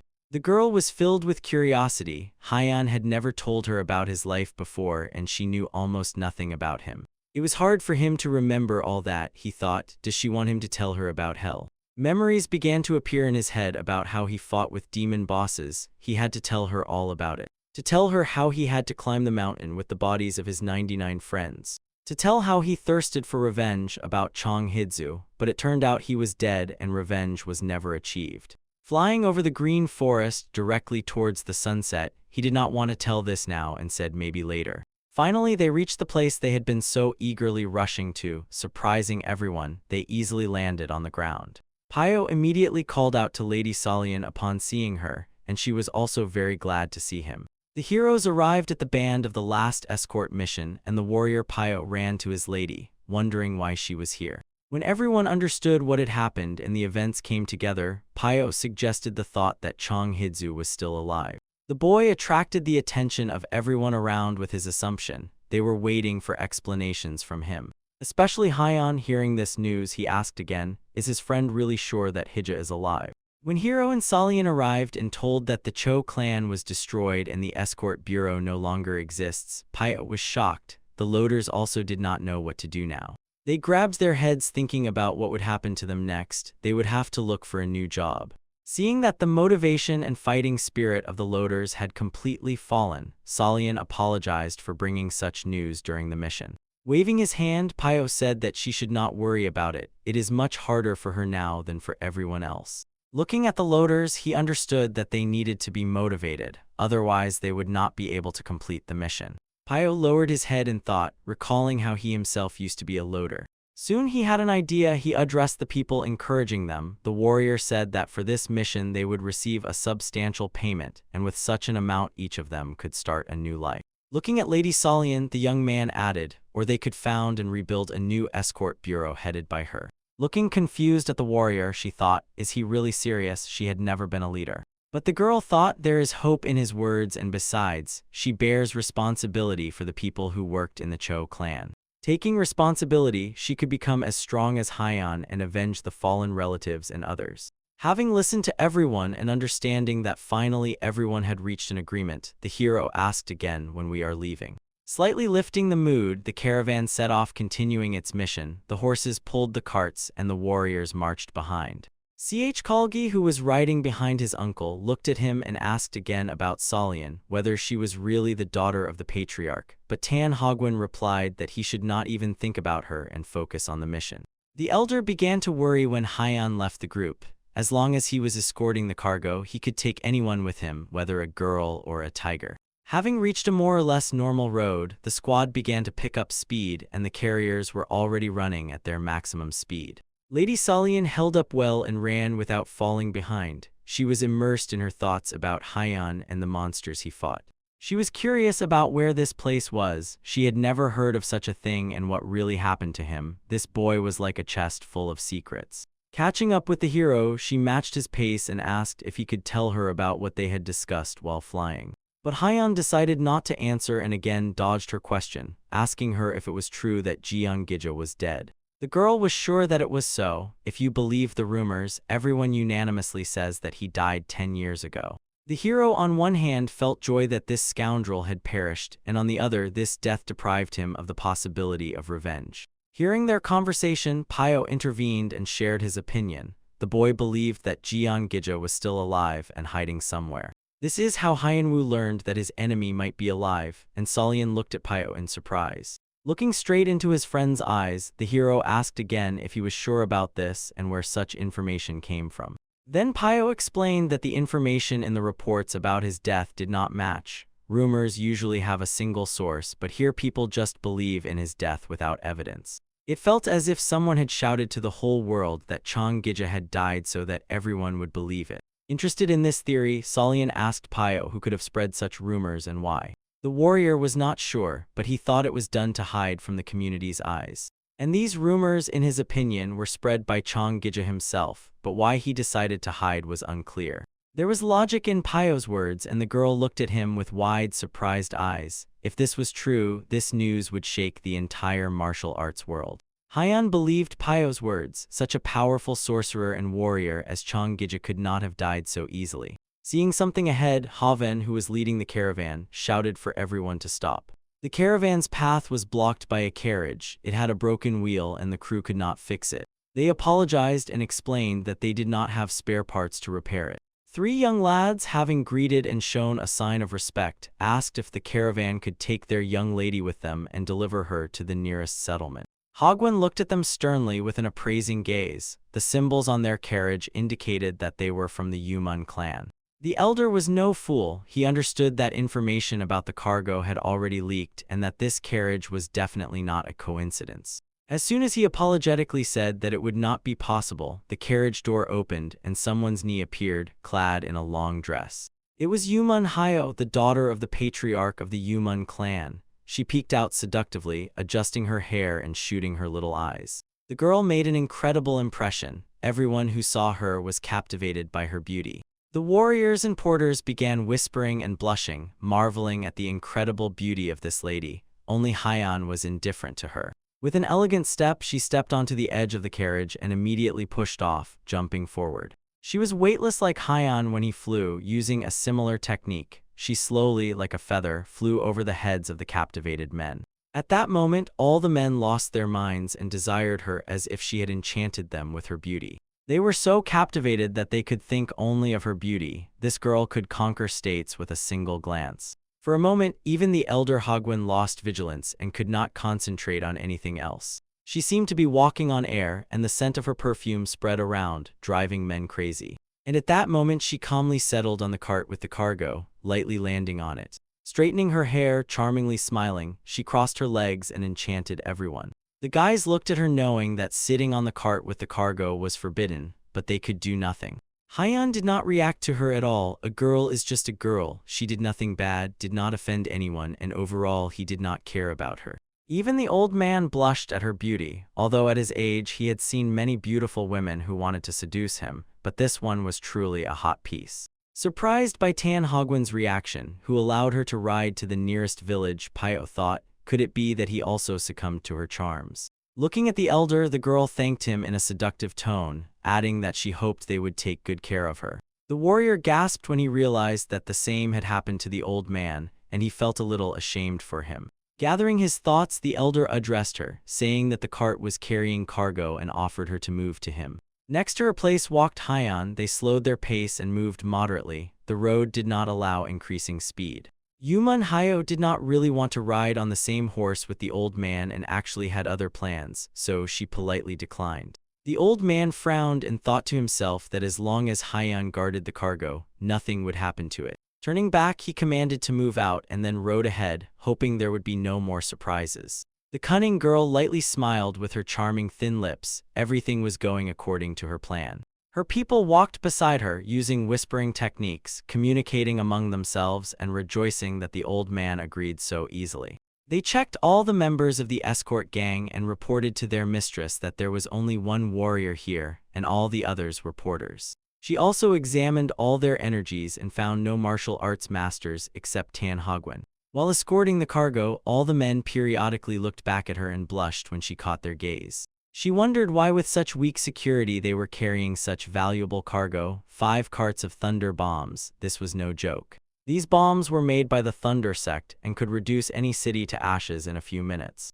With heavenly lightning and these bombs, the influence of the Thunder Sect grew every day. But ironically, by a twist of fate, they destroyed themselves. After that, the Thunder Sect disappeared for 100 years, and almost nothing was known about their technology. Her body of a terrifying shadow was completely destroyed. She thought maybe they used these bombs, but there was no evidence of this. These warriors were incredible. She herself took part in their training and did not understand who from this escort gang was capable of such a thing. Yuman's gaze fell on the loader who was walking ahead of her. She was already examining his aura, but noticed nothing special in it. From his clothes, it was clear that he was a loader, but why he had a sword and energy like the other warriors, she did not feel. The beauty looked at the boy and thought, why does he attract her attention so much? Something was wrong here. And after some time it dawned on her, unlike all the men who were here, he never once looked at her. How is this possible with such beauty? Could it be that her charms did not work on this lad? Could there really be a man in this world who was not interested in the beauty of ManHwa? With this thought she addressed him. She did not know his name and simply called him Loader. The hero turned around. He was the closest to her. As soon as the lady saw his eyes, she froze in silent shock. She had never in her life encountered such a look, a complete lack of interest. She got angry, felt humiliated. The girl immediately wanted to smash his head against this cart. But calming her anger, she thought that this was a challenge for her and one way or another, she would make him kneel before her. The caravan traveled all day without stopping, and only when it became quite dark around, they decided to stop and spend the night. The porters, tired, sat down on the soft grass, but after recent events, it was hard to fall asleep. Some dozed, while others just sat thinking about something. The hero, as always, stood somewhat apart and slept standing up. he always did so, giving the impression that he never got tired at all. Salian was very caring and wanted to somehow please and take care, so she prepared soup. She quietly approached from behind, watching how he stood like a statue. Feeling her presence, the hero opened his eyes. But as soon as she opened her mouth and called him, ManHUA rushed past her ahead. The temptress gracefully hovered in the air, flying past Hyo, trying to attract his attention. She quietly whispered to him to follow her into the forest and promised to tell him everything he wanted to know. Then she suddenly accelerated, throwing him a challenge if he could of course catch up with her. Yuman decided that if he had a sword, then he was obviously interested in martial arts and planned to lure him into her clan. The beauty was confident that the boy would not be disappointed by her movement skills and would want to learn them too. But if he still did not react to this, she would really be surprised. If he was not interested in her beauty, it meant he was fascinated by something else. Unexpectedly, he found himself right in front of her, ahead of her, and she did not even notice him, pressing directly against his chest. ManHUA looked at him without stepping back, wondering how he managed to get ahead of her like that. Noticing that the lady had disappeared somewhere, her people raised an alarm, running in the direction she had flown. Calling out to her, they followed them, while Salian stood holding a bowl of soup in her palms. "Hyenwu," she said, feeling so sorry and hurt that he ignored her again. The hero stood before Yuman, examining her facial features and waiting for a reaction.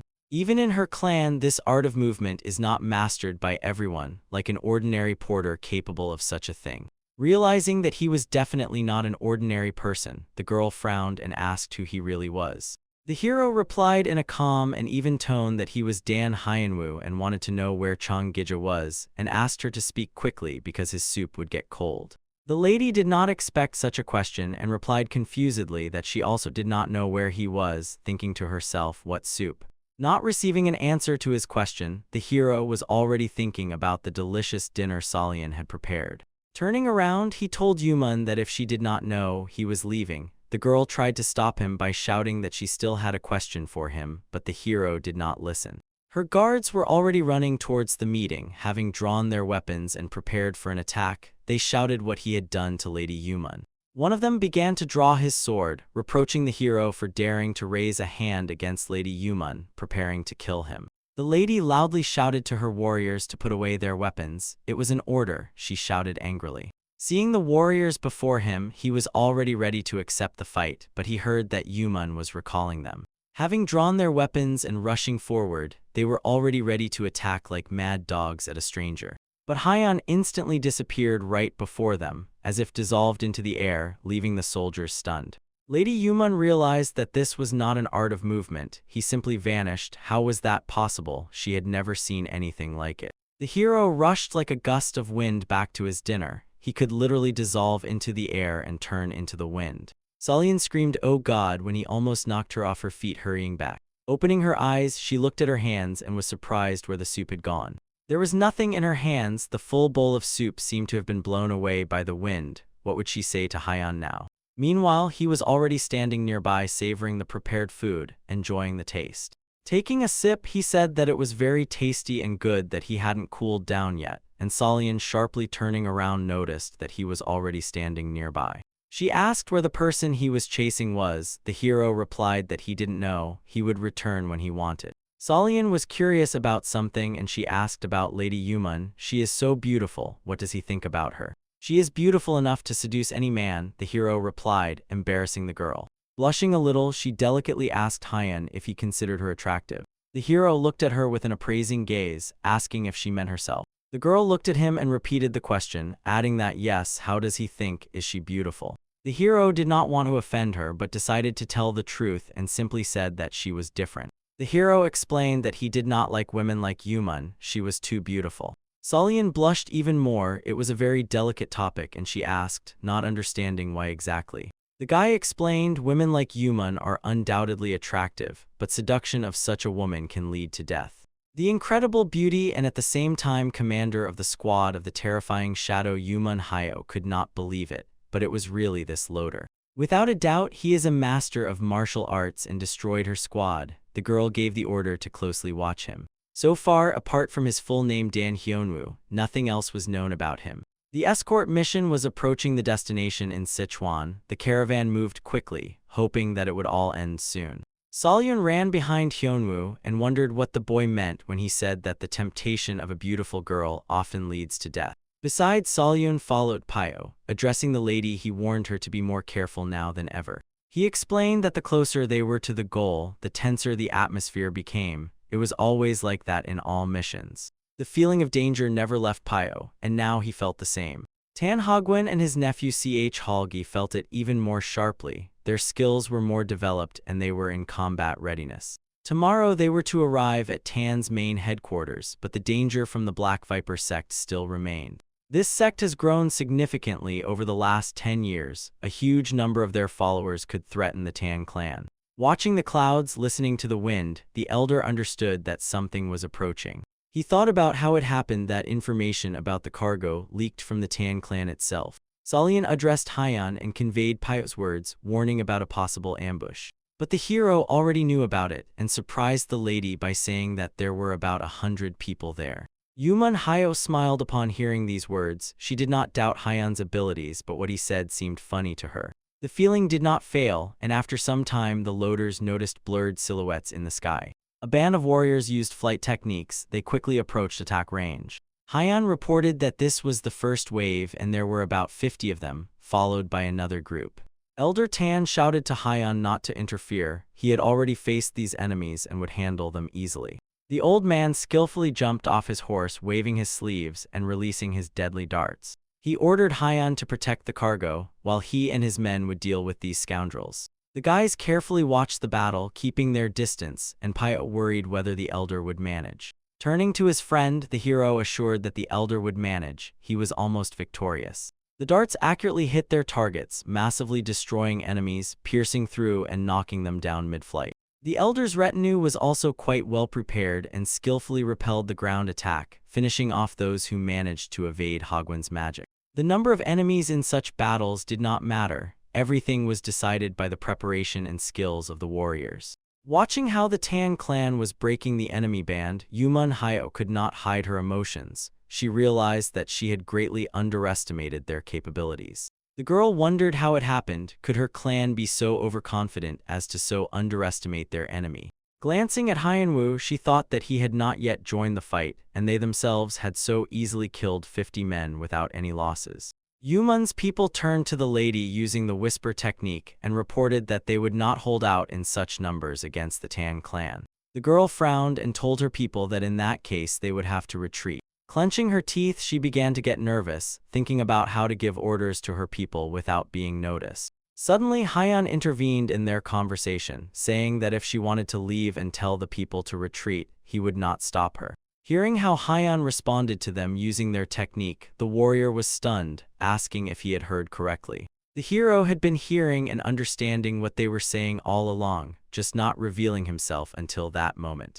Manhwa was sure that it was impossible to eavesdrop on them. The hero again and again amazed everyone with his abilities. In a threatening tone, he informed the leader that if they did not retreat, he would kill them all. The girl understood that he was telling the truth. Now she had only one option: to trust him. Submitting, she ordered one of her people to tell the warriors in ambush to retreat.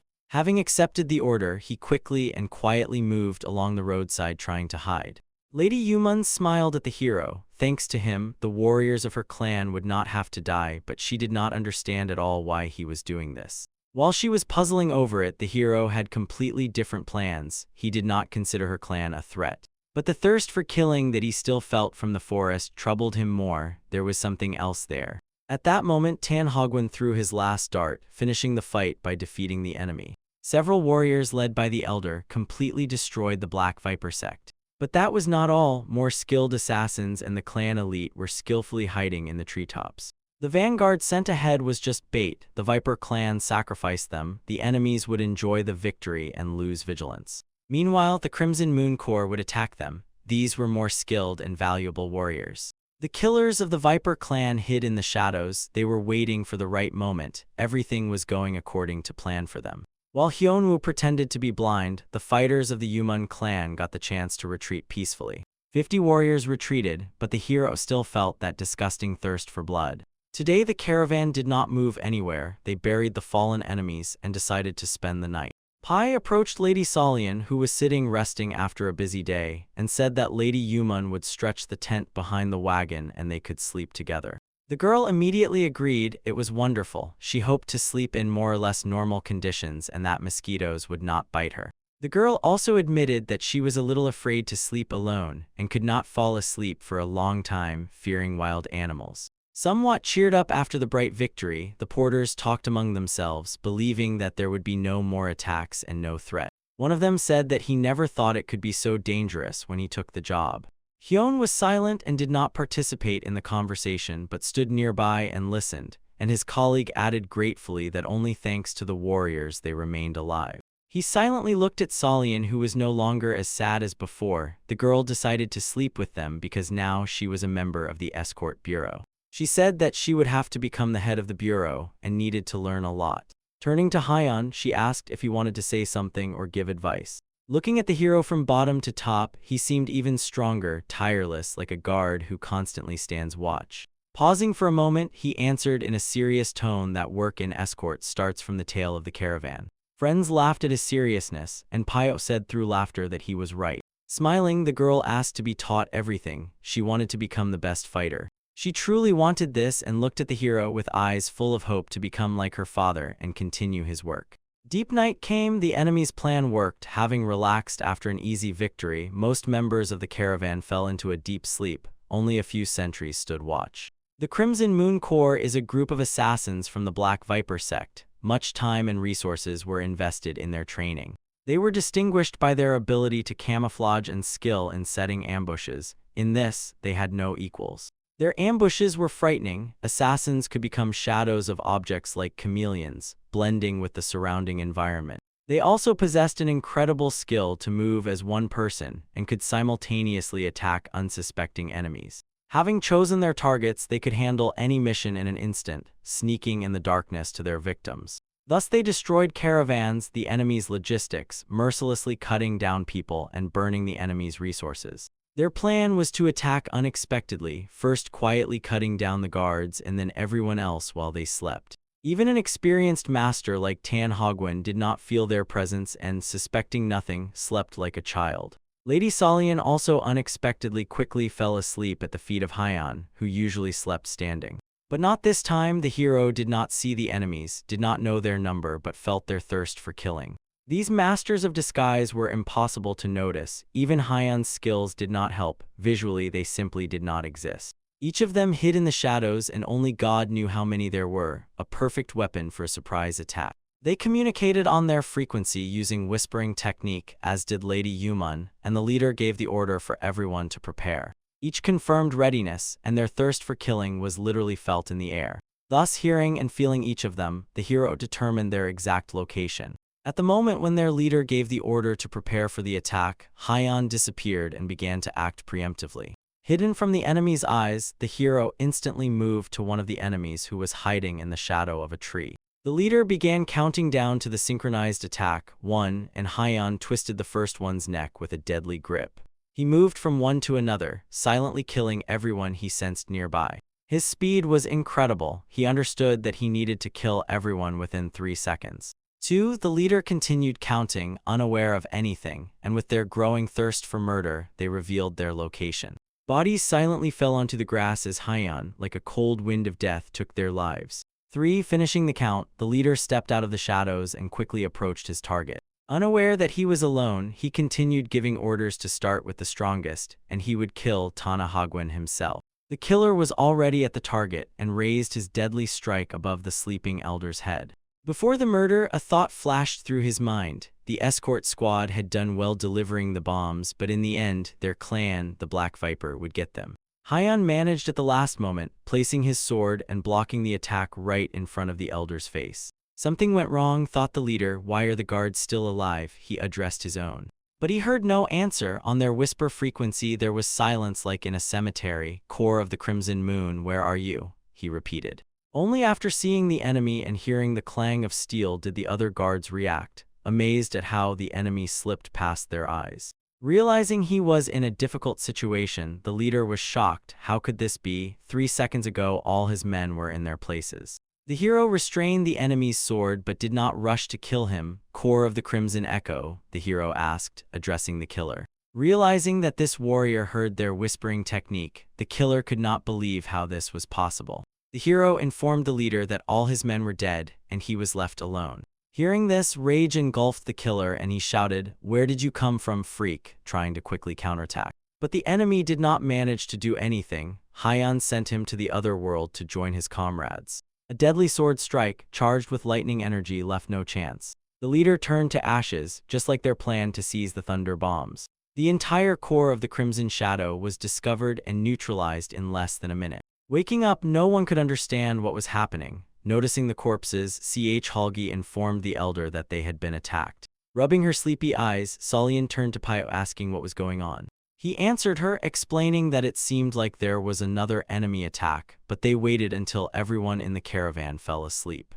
She got scared, worrying about the guards and other warriors, but Pio calmed her down, saying that they were all already dead. The hero slowly sheathed his sword behind his belt, and everyone looked at him gratefully for the rescue. The hero's emotions were impossible to read on his face. It was unknown whether he felt anything at all. Solian looked at him with admiration as a savior. She was very grateful. Having looked at all this, Manhwa yawned. She thought that Hyan should be happy that he saved everyone, but he was impossible to understand. She smiled with a crooked smile, examining the boy and wondering how one could be so emotionless.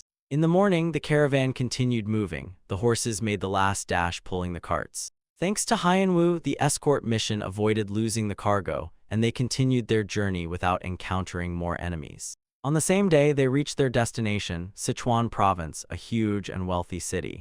The happy porters walked behind the cart with a smile, thinking that their mission was finally over and they could relax and have a drink. Walking nearby Manhwa, Solian addressed her with a question. Raising her eyes, the lady looked down on the girl and asked what was the matter. Solian reminded her that she had to leave them as soon as they entered the city and said that they had already arrived. Lady Yuman, smiling, said not to worry about it, she would go herself when the time came. Solian was a modest girl and did not insist to avoid arguments and agreed, while Yuman thought about her what a scoundrel she was. Pio, who was following Hyanwu, remembered what he wanted to do and reminded the hero that he would be very busy now, but the friend did not understand his joke. The warrior said forget about it and got down to business, reminding Hyan that the friend he was talking about was from the Ak clan and this clan was nearby. He is dear to him, and Pio suggested Hyan meet his family. The hero immediately recalled his fallen comrade and his request to tell the family about him. Then Hyan told Pio that he would like to go to the Ak clan immediately after the mission was completed. Finally, the escort mission arrived in Sichuan Province. The noble estate was huge and luxurious. The servants greeted the elder with bows and rejoiced that everyone returned unharmed. Looking at the towering multi-story buildings, the friends admired everything around with delight. Smiling, the elder handed over a small pouch, saying that this was the payment they had agreed upon. After handing over the money, Tan Hogwen thanked for the escort and added that he hoped for future cooperation, calling Lady Solian the new head of the bureau. Looking at the pouch, the girl felt delight, as this was the first payment she received for escorting as the head of the bureau. Young and emotional, the girl shed a tear, as this payment held special value for her. During this mission, she lost her entire family. Her home burned down completely. If she could, she would have given 100 times more to bring them back. They gave their lives so that she could survive, and now, as the head, she would continue her father's work. Seeing the girl shed a tear, Pio, trying to encourage her, said not to worry. From this day, everything would get better. Wiping her tears, she pulled herself together and confirmed his words, adding that now, for the sake of those who remained, she had to be strong. She sincerely thanked him and asked her friend to stay close. She really needed support. Turning to his mistress, the warrior apologized to her. Unfortunately, they could not get the thunder bombs and asked if they would be returning home. But Lady Yuman was no longer interested in those bombs. She calmly watched the courtyard as crates were unloaded and thought about Hyunwoo. She said to forget about those bombs for now. There was not yet a single thing the clan could not obtain. She was confident that the opportunity would come and they would get them. Looking back at her people, she quietly said that she wanted another. Hyan made an unforgettable impression on her. This warrior must be in her Vataza, and she wanted to recruit him. After the mission was completed, interest in his person was shown not only by Yuman, but also by everyone whose life he had saved. Everyone who knew him now looked at this incredibly young man in a completely different way. And Hyenwoo himself did not pay attention to this. He had his own goal and his own path. Everything else was secondary. He was already thinking of setting off to search for the Ak clan. According to Pyo, their estate was supposed to be somewhere nearby. Meanwhile, his friend was saying goodbye to Tan Hogwen, who offered him to stay for a few days, but the warrior refused, saying that he and Hyan had some business here. Suddenly, the hero jumped onto the roof of the building, attracting his friend's attention. Jumping up, an incredible view of the city opened before him, but he did not climb there for that. Looking around, he tried to tune into the energy of his comrade. Each person's energy is different. There are their own features. It is like facial features, and he was looking for something similar to Aksego. Focusing, he felt it. The similarity was incredible, but he could not determine the exact location. All members of the escort bureau decided to stay overnight in one of the inns, and then think about what to do next. Noticing that Hyan and Pyo were gathering to go somewhere, the girl anxiously asked where they were going. The warrior did not go into details, since they themselves did not know what would come of it, but promised to tell when they returned. Hyan looked at Lady Solian and noticed how anxious she was. The girl did not want them to leave her alone.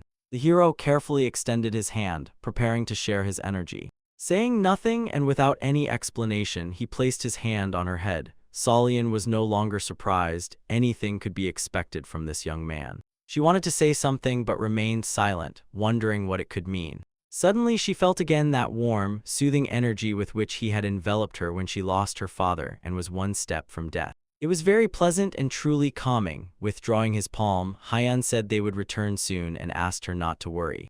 After that, they ran together to the exit. Pyo already knew the way and where the Ak clan estate was located. Solian silently watched them leave, and behind her, Yumun Hyo was already running with his guard. Pyo immediately noticed her and frowned, unable to understand what this lady was doing. The beauty was rapidly catching up with them. Pyo yielded to her in speed. Her skill in light movement was at its peak.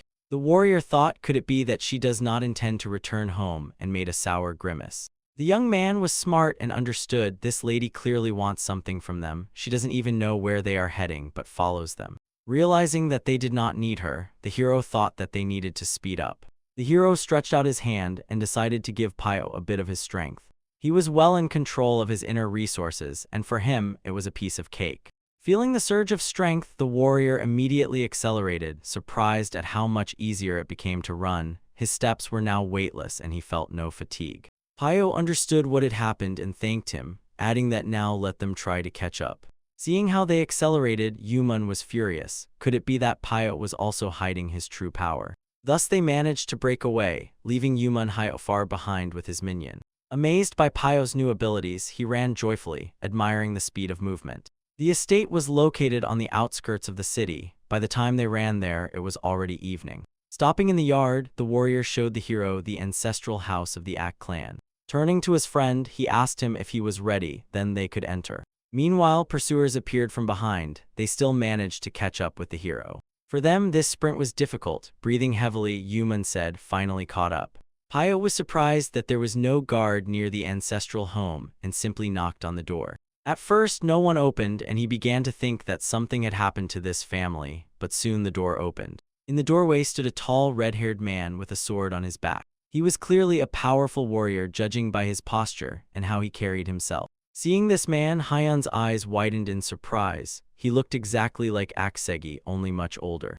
Looking at Pyo, he said he did not know who they were and did not accept guests, but the warrior immediately explained that they had not come for that and asked if he knew a man named Aksegi. Hearing the name, the man's face immediately changed. He furrowed his brows and was clearly not happy with the question. He became angry and his energy began to press on Pyo. The man seemed unable to control it, so angry was he. He asked the warrior who he was and why he was looking for Segi.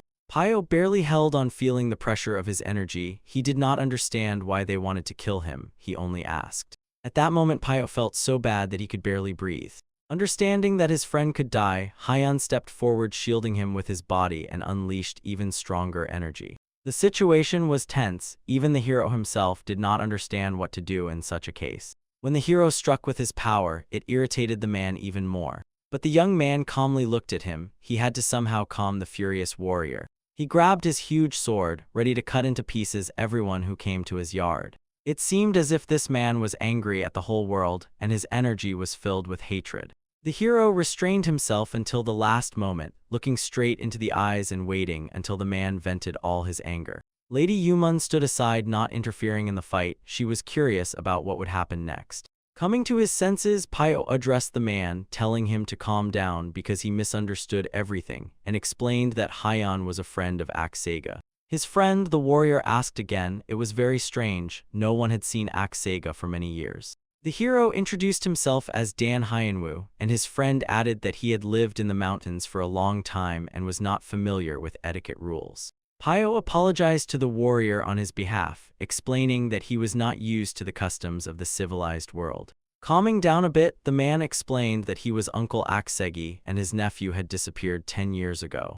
Addressing the hero, he poked him with a finger, asking if he had really seen him during those 10 years and if so, to say where the nephew was. Chanhija also disappeared 10 years ago like his friend, so they all must have ended up there at the same time. Hyan understood. The time they spent there seemed like 100 years to the young man, but it turned out it was only 10 years. Akyuna still could not wait for an answer and his patience ran out. He said sternly, "Finally tell me where he is." The hero thought that the first thing he had to say was that his friend was dead. Remembering the comrade who bled out in his hands, he said briefly, "Dead." Anger filled Yuna again. What was wrong with this man was unknown, but his temper was nasty. "Scoundrel," he shouted and drew his two-handed sword, jumping into an attack. A blow of incredible force struck the hero right on the head, but he was not going to dodge. Thinking that this was the end, Pio shouted, "A blow of such force could split a horse in half." Even the cold heart of Yumun Hyo clenched. She screamed hysterically, "Oh God, no." She was overcome with anger. She screamed and could not control herself. It seemed another moment and she would rush into the attack. Preparing a powerful magical attack, she was ready to strike at that very moment. But her guard who stood nearby understood that this could be a fatal mistake. Yuna's strike was fast and deadly. Despite Yumun Hyo's reaction speed, it had already reached its target. But she still hurried, gritting her teeth and gathering all her strength and speed. The girl tried to stop the enemy. When she had already approached the target and was ready to incinerate Yuna, she was stopped by being grabbed by the hand. She did not expect that anyone could stop her in such anger and battle trance. It was Hyanwoo. He stood unharmed, and Akyuna's attack was blocked. Turning to the girl, he looked at her and calmed her down, saying that he was fine and asked her not to interfere. She exhaled. In theory, he should already be dead, and worried, asked again if everything was really okay, not trusting her eyes. Dense energy that enveloped Hyan's body completely blocked this strike. Then Akyuna understood the strength of this young man. If he was so strong and did not respond to his attack, it meant he was telling the truth about Aksegi. At the noise, the clan leader came out with his retinue and loudly began scolding Yuna for how he was behaving with the guests. Ak Bihwin scolded harshly, reproaching that he had already told him more than once to learn to restrain himself. Realizing his mistake, Yuna apologized to the leader and promised that it would not happen again. Yumun Hyo, together with Pio and his bodyguard, stood aside, observing the Ak clan leader. The hero understood that before him stood the father of the deceased and in a sad tone informed that his friend Aksega had died. Bihwin was more restrained than his relative, but still the emotions on his face showed that this news was hard for him. Bowing his head, he said that he thought so. Too much time had passed. Deciding to show hospitality, he invited the guests to come inside. Meanwhile, Solian, standing on the terrace, was gazing at the view, wondering why her friends were so delayed. She recalled how Hyo touched her and the energy she felt at that moment. Why he did it then and what he wanted to say by it, Hyan was very unusual and he was difficult to understand. Suddenly, her thoughts were interrupted by noise downstairs on the first floor of the hotel. Someone there was shouting, uttering insults, and reproaching someone for hiding here. The girl ran inside anxiously. Her people, the loaders, were supposed to be downstairs, and she was worried that no one would get hurt. But a fight was already happening downstairs. Those who were on the street burst inside and the first blood was spilled. The dead turned out to be some commander. His people who were nearby looked with horror but could do nothing. Holding swords, the killers looked at the people standing nearby. The hotel guests stepped back in fear. Chong with his colleagues, the loaders, were sitting at a table drinking. They immediately stood up, outraged that they could not relax properly. Coming down to them, Mrs. Solian asked them to go upstairs to their rooms to avoid trouble. Fortunately, the fight did not concern them and the men agreed, but the very fact of an open execution in a crowded hotel was shocking. Sheathing their swords, the audacious warriors looked at another group of armed men, wondering who they were. Outraged by the murder in a public place, the warriors shouted that the Tan clan would not leave it like that. Noticing the brave man, the killer said, "Does he not know that his Tan clan scatters as soon as it sees the Viper clan?" Hearing his words, Solian realized that these were the same members of the Black Viper sect who attacked them during the mission. Smiling, he boldly called them cowardly dogs and added that for this they would all die. Giving the order to his men to kill everyone, the villain watched and enjoyed the slaughter. Lately, things in Sichuan were going badly, the Black Viper clan quickly gaining strength, doing whatever it wanted. They clashed brutally with the old power of the Tan clan in the struggle for power and indiscriminately destroyed everyone around. Realizing that she needed to get out of here and stay away from these killers, Solian was already about to leave. But she did not succeed. At that moment, the leader of the Azure Moon gang noticed her. Seeing the girl, he reacted instantly. The villain could not miss such a moment and mock the beauty. Instantly jumping up close to her, he rudely asked what this flower was doing in such a nasty place. The clan warriors surrounded her, blocking the way, asking their commander if he really decided to have fun with a young girl today. The delicate girl asked them to step back and let her go, but the men did not listen to her. A standing warrior behind placed his hand on her shoulder and smiling said that he would talk to her properly, and when she became obedient, he would bring her to the commander. He reached out with his hand to her face, saying that soon she would find out what happens to those who attract the attention of the Black Viper clan. But Solian, although she looked like a small, fragile girl, was not to be underestimated. Gripping the man's hand firmly, she twisted it so that he howled in pain. The girl, like a true hand-to-hand combat master, subdued the burly man. Pressing him down with both hands and using her own weight, she struck him hard against the floor. What the hell, thought the warrior. He had assumed she was just an ordinary pretty girl. But it turned out that this flower had thorns. Solian looked at him sternly, ready to defend her honor. "Who are you?" the stranger asked again, seeing how she had put his best warrior on the ground. Rising, she introduced herself as Cho Solian, daughter of the head of the Cho clan. And proudly straightening up, she added, "The current head of the Henan Security Agency." "What does that mean?" The scoundrel looked at her in surprise. The girl had extremely surprised him. Hearing this, the warriors laughed together, teasing her with apologies for not recognizing such a respectable person. Bending down to her height, the leader said laughingly that if she was not just a girl, then she should be addressed more respectfully. Understanding that with her abilities she could not cope with all the scoundrels, she decided to do otherwise. She had trained well to run during the mission, and now it could save her. Wasting no time, she dashed forward. She had to give her all to break through them. "Catch her!" shouted the commander, and the Azure Shadow gang rushed to chase the young lady. "Run, Solian, run!" The men mocked her as they caught up with her. But the girl was really not in the mood for jokes. She wondered if she could get away from them without consequences. Meanwhile, Haiyan's team was invited to the Ak clan's mansion, where everyone gathered around a huge table. They sat in a row looking at the leader, waiting for him to start questioning. In a sad tone, Bihun said that if Segi were alive now, he would be 20 years old, and asked if they were the same age. Nodding his head, Haiyan replied yes, and Pyo was surprised that Bihun could speak politely. Seeing the face of the warrior Yumun, he asked again if he was okay. Pyo grimaced hearing how old Haiyan was. It turned out he was almost twice as old as him. The leader asked the next, the hardest question that troubled him, namely, how his son died. The uncle and other clan members sat opposite Haiyan and his people, also sadly bowing their heads. Haiyan began by telling what he was like and that they were comrades. They gave each other an oath: if one of them dies, the other must survive and find the family, tell what happened. Haiyan agreed but did not understand why they should give such an oath, and the friend then explained to him. Sometimes he had the feeling that they would never see each other again. He lost hope. The hero tried to cheer him up, assuring that they would get out together and go look for the families of the fallen comrades. Aksegi then asked him to find his father and tell him about him, said he was sorry. That was his last breath and their last conversation. He gave his life for his friend. The hero told the truth about him, how he saved his life sacrificing himself. Bihun could not withstand the emotions that overwhelmed him and struck his palm hard on the table. He said that this is a worthy death for his son, to sacrifice himself for a friend. The father remembered his boy, small, red-haired like himself, with big eyes. Then he saw him for the last time. He engraved this image in his memory, and every day he mourns for him. Looking at Hyunwoo, he realized that this young man, like his son, had gone through the same path, and it broke his heart. His voice began to tremble and he asked again the hero's name, Dan Hyunwoo. The words seemed stuck in his throat. The young man looked at this man and said yes, confirming his name. His eyes filled with tears and he said, from today he is now also his son, and added that Hyun should call him father.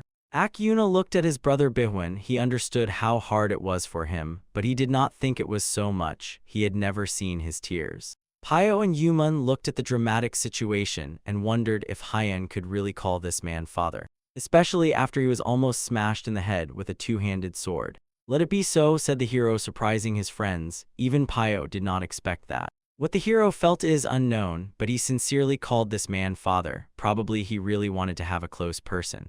Bikvan understood that Hyun would never take Sega's place in his heart, but this young man was fatefully similar to his son.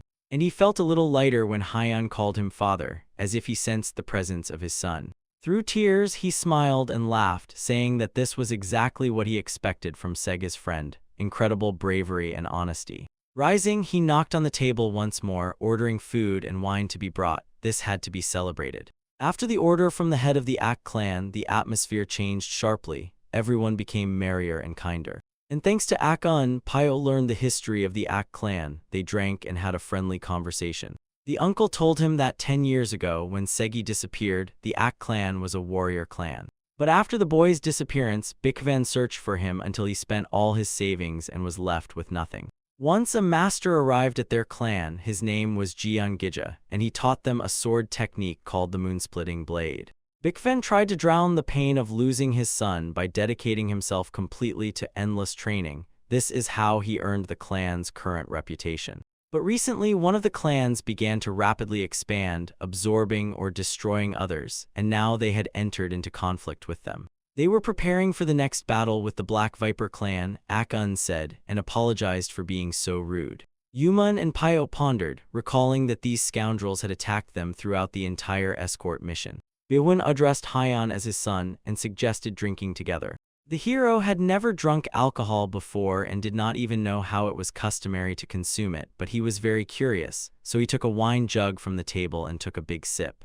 He liked it and wanted to continue, but again felt that Solian was in danger. He drank and ate, enjoying every moment. For him, it was like a ritual.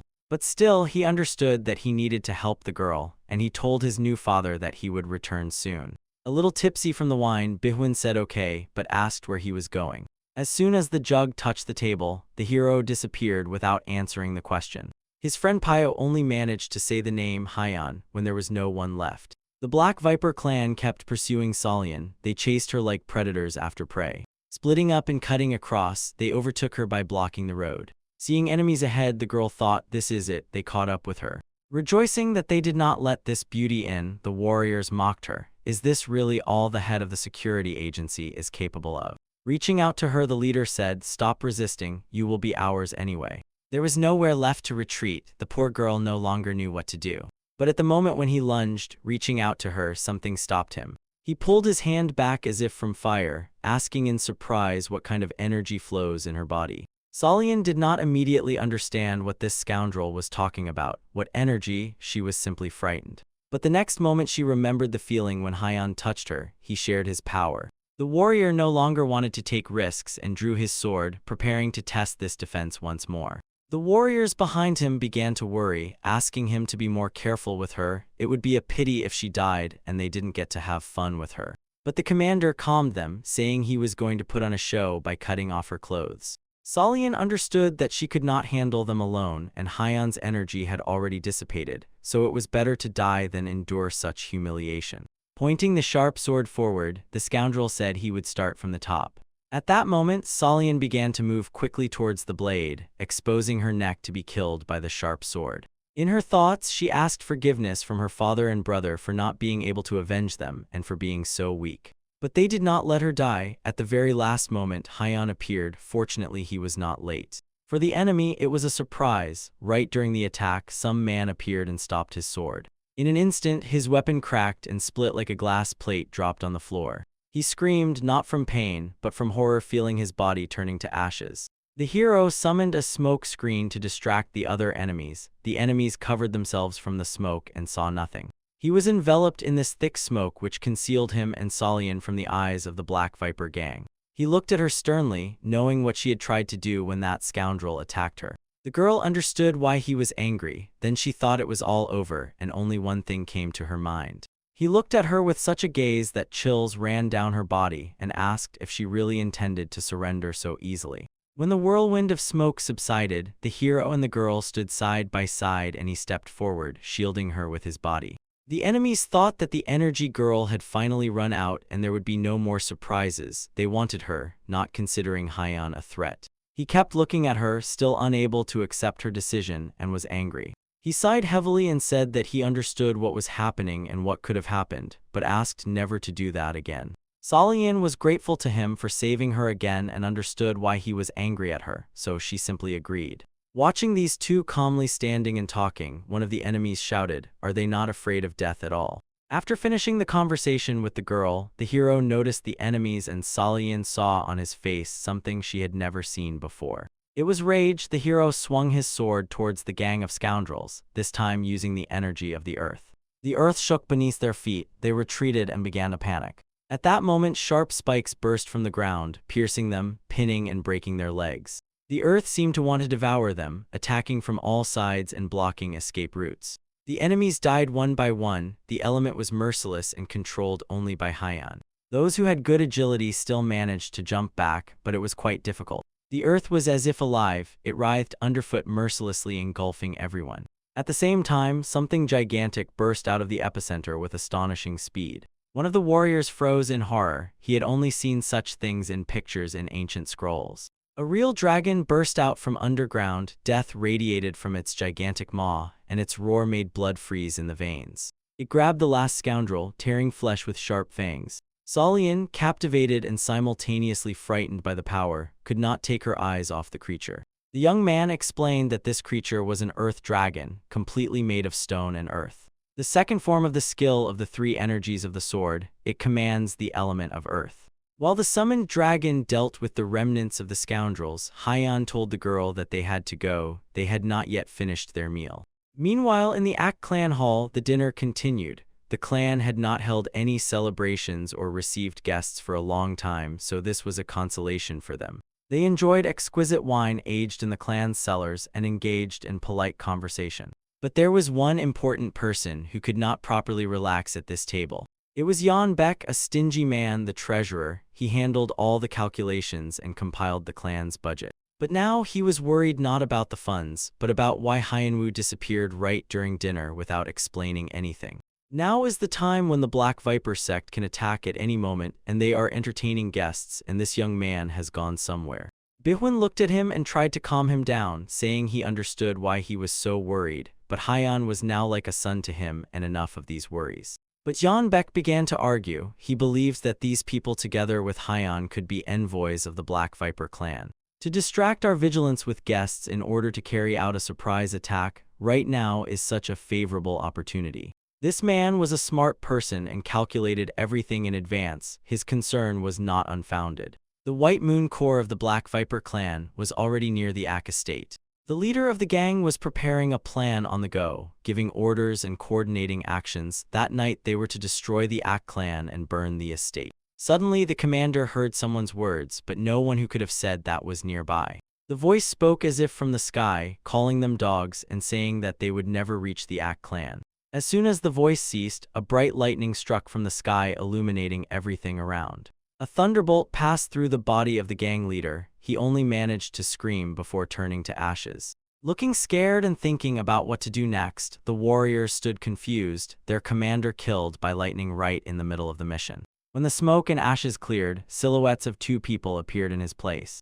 It was Hyan, standing ready for battle, holding a sword burning with energy in his hand, and next to him, the incredible beauty, Lady Solian. He loudly declared that he would not allow them to reach the estate and spoil his father's celebration. He was so fed up with the Black Viper clan that the hero did not hesitate and immediately launched an attack, giving the enemies no chance. Hearing the hero's words about his father, the girl was extremely surprised, wondering since when he had a dad. Lightning relentlessly tore through the night sky. The enemies found themselves as if in the heart of a storm. One of the guards of the Ak estate, seeing the flashes, ran to see what was happening. Seeing Haiyan, who wielded his sword and controlled the elements to deal with the enemies, the warrior froze. Without a doubt, he looked like a demon. The enemies could not react. He moved quickly across the battlefield, engulfed in thunderous power. There were no emotions on his face except rage, and his eyes burned with energy. The frightened guard ran with all his might to the estate. He had to report what was happening. He burst into the hall without knocking and shouted that 2 core of the Black Viper had attacked the clan. Yan Beck immediately jumped up from his seat, shouting that he thought so. They decided to finish everything today. Yuman and Pio instantly turned pale. They became victims of these circumstances, and now all suspicions would fall on them, and Haiyan was still missing. The leader angrily struck his glass on the table. Shards scattered around, and he himself flared up with energy. Pio, holding a small cup, sat unable to move, watching as Bihun instantly expelled all the alcohol from his body. The guard immediately continued. That was not all. He shouted that the attackers were no longer there. They had all been destroyed. This surprised everyone even more. What is this guard saying? Akyuna emotionally asked. How is this to be understood? The young man trembled with horror. Gritting his teeth, he muttered, "It was a demon." He saw it with his own eyes. Was he drinking during the watch? Thought Bihun, barking at the guard. Meanwhile, Haiyan was already behind him. The poor fellow, pointing a finger at the hero, tried to say that he was telling the truth. Here he is, here is the demon, the warrior shouted. Bihun thought that the guard was pointing at him and already calling him a demon. The leader got angry, saying that now he would show the real demon. Covering his face with his hands, the poor man stammered, trying to form his words, and explained to the lord that the demon was already standing behind him. What behind me? Thought Bikvin, and noticed Haiyan out of the corner of his eye. The hero stood behind him, still enveloped in the energy of the air, and quietly said, "I have returned, father." Looking up at the frozen earth dragon, Dan Wall addressed his subordinate and asked what his people were doing here. They were supposed to be on a mission and were supposed to deal with the heavenly clan. Sla Haiyan completely exited the dragon, and he remained frozen, holding the warrior's body in his teeth. The subordinate reported that the last time these people were seen was at the Songdo Inn, and they were chasing some girl. Hearing this, the leader ordered to bring her at any cost. Accepting the order, the warrior apologized to the lord, and fearing the reaction, reported another bad news. 2 core of the White and Black Shadows sent to the Ak clan were also completely destroyed. No one survived. Hearing this, Dan Wall was filled with anger. His pupils narrowed. Releasing his anger, he struck the earth dragon with force. From his blow, the petrified earth cracked, and the majestic statue with a rumble fell apart into pieces. Giant boulders rained down to the ground, burying the bodies of the fallen warriors. The ruler ordered to dig up, retrieve, and properly bury the clan members. He had nothing more to do here. Having inspected everything, he decided to return to the main base. And finally, he added that they should get Grim Jinshin and promised to wipe out the Ak clan to dust. The next morning, the guests of the Ak estate were already preparing to leave, thanking for the dinner and overnight stay.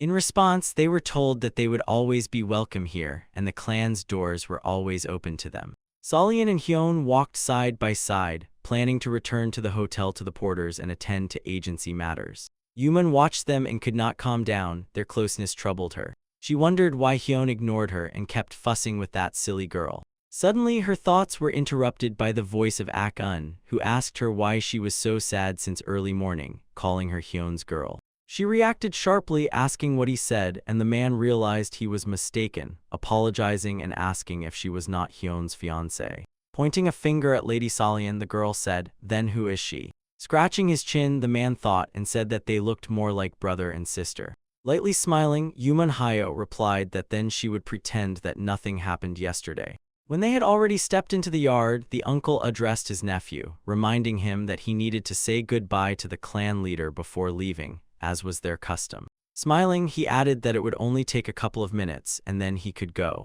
He never misses training sessions, so he should be at the training ground now. And so it was. The man was skillfully practicing sword techniques. Moving on autopilot, he pondered over what Haiyan had told him the previous night. Then he asked the hero how he managed to deal with such a number of enemies. And Lady Solian explained that it was the skill of the 3 sword energies, and the technique was called Heavenly Storm. Haiyan received it from a master named Jiang Jija. Hearing this name, Bihun realized that they had the same teacher. But Haiyan corrected the girl, saying it was not exactly so. Jija taught them the basics for 3 years, and after that they improved their techniques on their own. Hearing Haiyan's story, Yuman was surprised. Could this boy really have been so closely acquainted with the legendary master?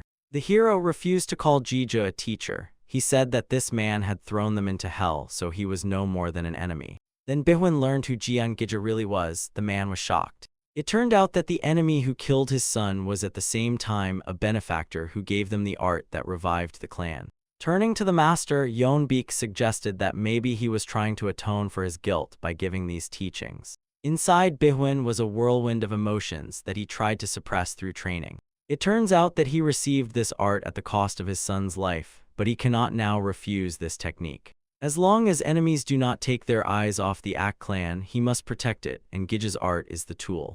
Releasing his anger on the training post, he cut it into 2 parts and in his mind hung the question of what to do. Noticing Hyun, Bihun decided to finish for today. He was glad that this boy appeared in his life. Raising his eyes, he asked what brought them here at such an early hour. Hyun informed that they had to go, and Pyo showed a sign of respect by symbolically folding his hands. If it is necessary, then so be it, said the father, looking at his son's last friend. In the world of martial arts, not everything is decided by strength, so always be ready, he said, giving Hyun advice. The hero thanked for the advice and said goodbye to Bikfan. Now he had another important person in his life. Putting his hand on the hero's shoulder, he addressed Lady Solian, asking her to look after his son. Returning to the hotel, they were joyfully greeted by the porters. The men had already begun to worry about where their lady had gone.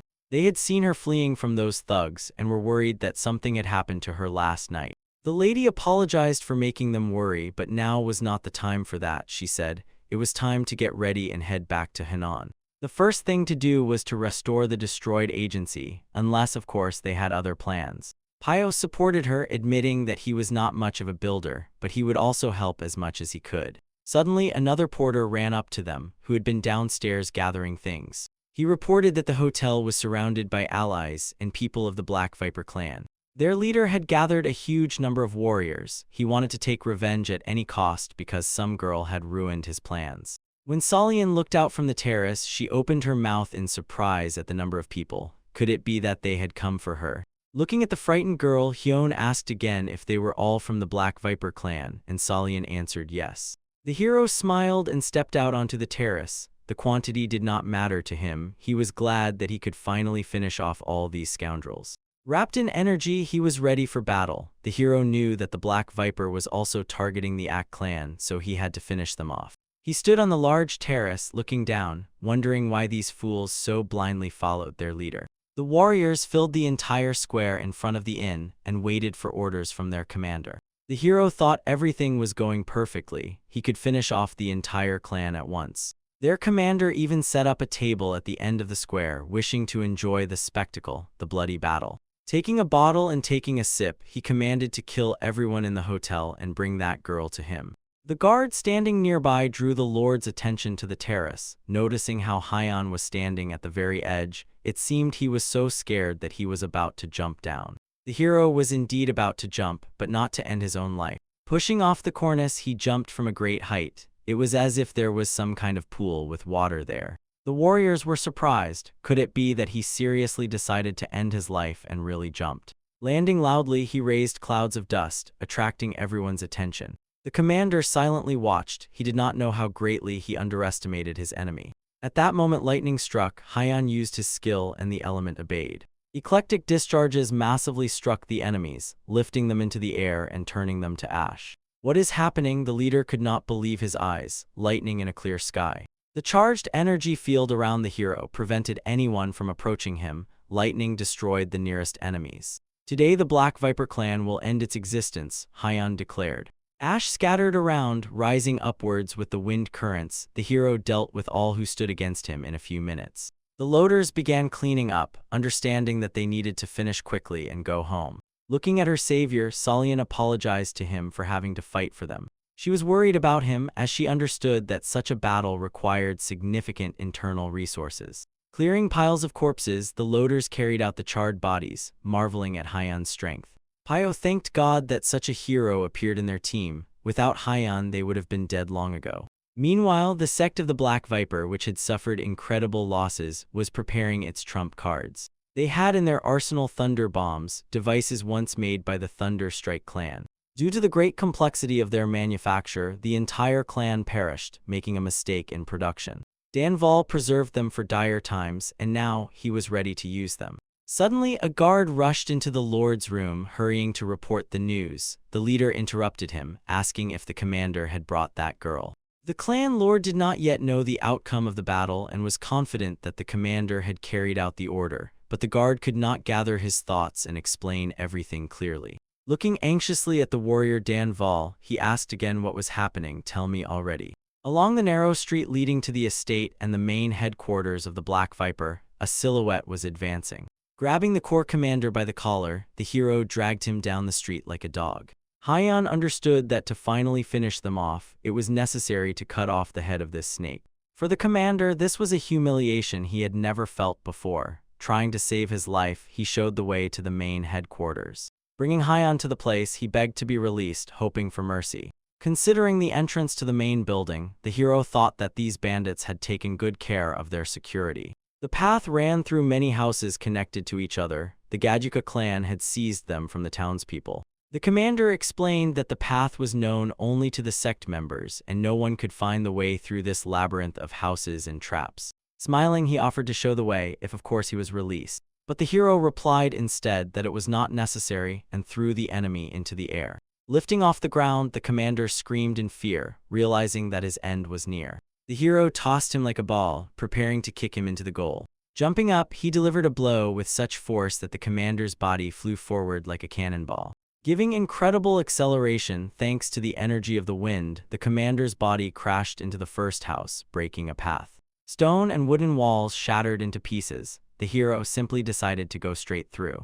Having broken the path in this way, the commander, as promised, showed the way. His body was imprinted on the gates of the main entrance, where he shamefully died. Through the hole that had formed, the hero could already pass to the main entrance. I will pave my own way, the warrior said, using the body of the sect's commander as a key to the protective spells. He instantly transported himself to the next gates, delivering another powerful blow. And the gates also did not hold, shattering into pieces. The spells that were cast did not work due to the presence of the commander. The mangled body flew into the courtyard, rolling epically across the stone floor. The passage was free, and the corpse, distorted beyond recognition, lay bleeding. All the warriors who remained stood around the head of the sect, ready to give their lives at his command. Danval was impressed by Hyan's cleverness and strength. He so easily bypassed all the protective spells and passed through the labyrinth.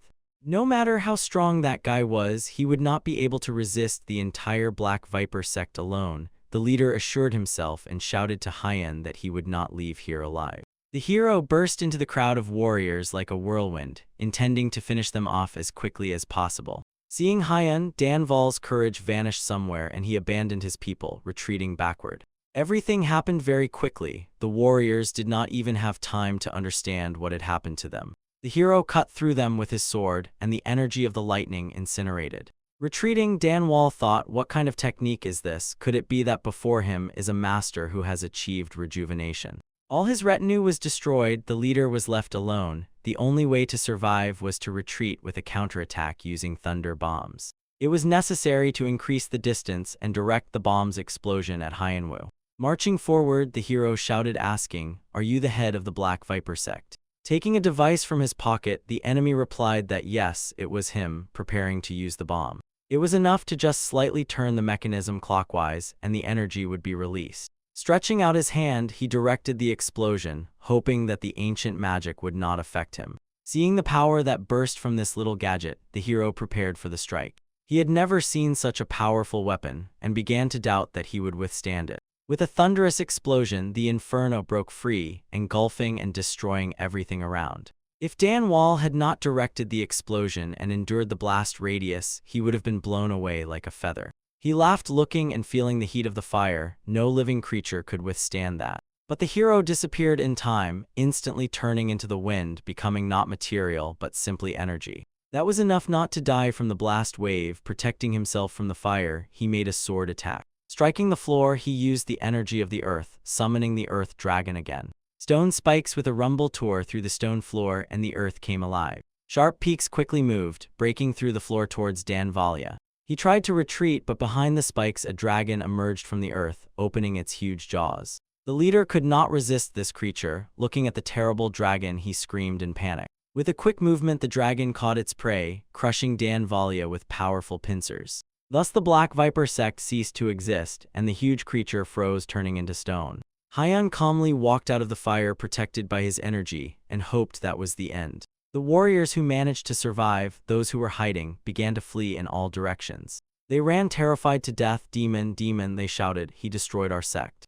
Dan Valia's body remained trapped in the petrified jaw, and 2 thunder bombs fell from his sleeve. Noticing this, the hero swiftly moved, grabbing them so they would not detonate. Hyun skillfully caught them. They were undamaged, and he decided to keep them. Now the escort bureau had legendary weapons in its arsenal. The estate and the entire territory of the Black Viper sect burned for several days, completely scorched. One by one, those who managed to survive appeared. They surrendered, laid down their weapons, and told about the demon who destroyed them. They called him the vengeful spirit with a sword, telling about the man who single-handedly wiped out the entire clan. Rumors quickly spread throughout Sichuan. Everyone discussed this news. Soon they reached the Tan clan as well, and an immediate meeting was held at the main headquarters. The main question was who and how managed to destroy one of the strongest clans in just one day. The head of the Tan clan, Chonson, sternly looked at his subordinates. They had put so much effort into restraining the Black Viper and even obtained thunder bombs, but someone beat them to it. He was worried that this new power could become a new threat to them. Addressing the ruler, the scout reported that it was done by one person. The Lord did not believe these words, and doubts about the truthfulness of the information also appeared on the faces of other leaders. But the intelligence conducted its own investigation. Everyone who survived that massacre told the same thing. Elder Tan Hogwen knew what powers a person could possess and confirmed that it was quite possible. He asked again what that man looked like, and when he heard that it was a young lad in gray work clothes, he understood who was being talked about. The hero wore distinctive clothing, like other loaders of the escort bureau. The scout looked at the elder in surprise, wondering how he could know this person. Hearing from Tan Hogwen that he knew who it was, the leader could not hold back and demanded to be told more details. He listened carefully to the elder, heard the story of how a loader named Hyunwoo saved the escort mission, and understood everything. Ch. Hansen was a very impulsive and emotional man. He immediately made a decision.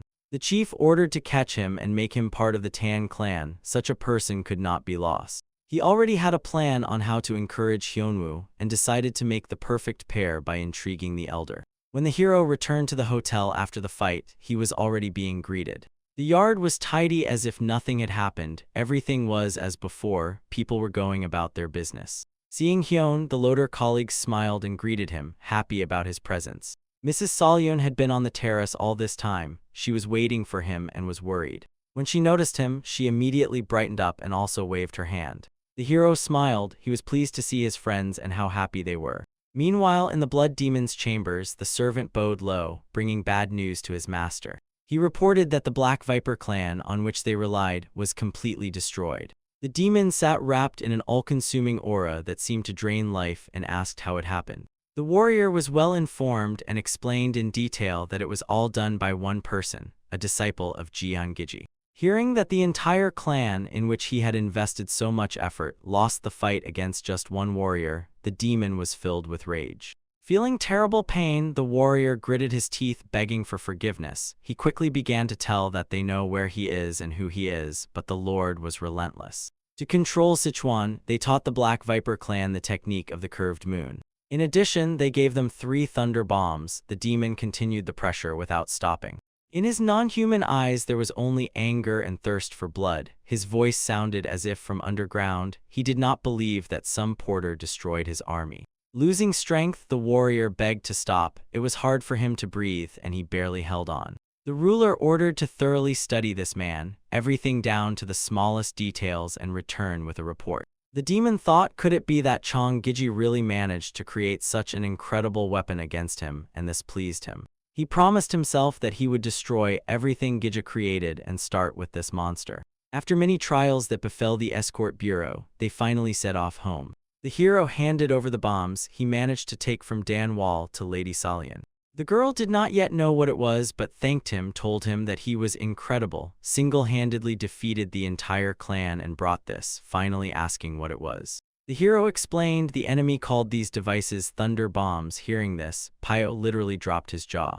Kion took them because he thought they could be useful to their cause. Solian looked at Pio and showed him how wonderfully she spins. The warrior barely managed to stop her before she activated it. Pio asked the girl to give him these devices, promising that it would be safer that way. The warrior had read a lot about these incredible bombs and knew what they were capable of, so it was decided that he would be responsible for them. But before they could leave, another lady appeared who constantly poked her nose into their affairs. The hero was no longer surprised. He felt that getting rid of her would not be so easy. Seeing this woman, Solian became upset. Everything had been so good until that moment. Approaching the escort gang, the woman asked if they were going to Henan, and she began to ask to join them, disarming them with her charming smile. Solian sighed heavily and said that at this rate she would be asking to come to work with them too. Passing by Kion, she said how wonderful it was that now they would go as one gang, and the hero asked her not to be so intrusive.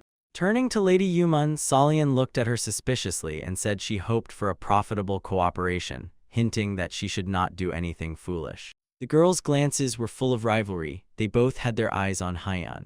They were both incredibly beautiful, but completely different, like light and darkness. Captain Pio was also not thrilled that Yuman had joined. She was a real source of trouble. Just as the gang was about to set off on their journey, someone else addressed them from behind.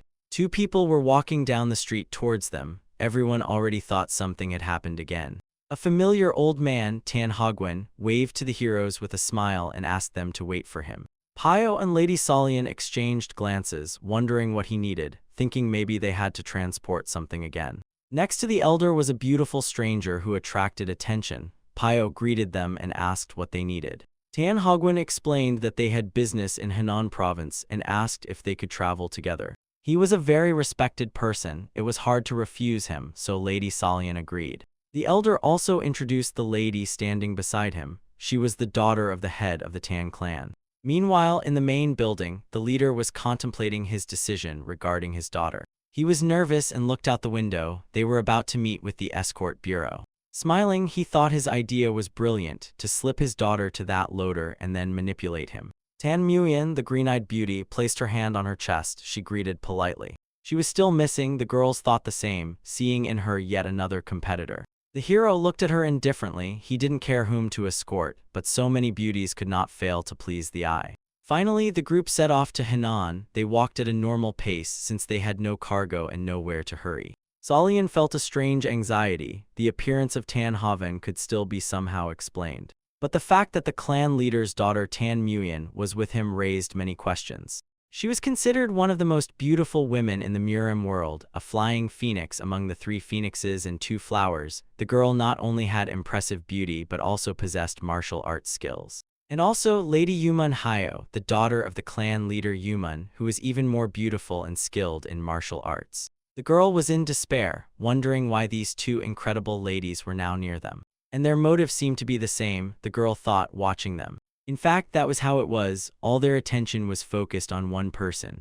All the way they did not take their eyes off Hyunwoo. Mayan knew him poorly and tried to see what her grandfather and father had said. But no matter how she looked, she could not see anything remarkable. Hyunwoo seemed like an ordinary young man. The hero walked ahead, leading the group, followed by the lady and all the other men.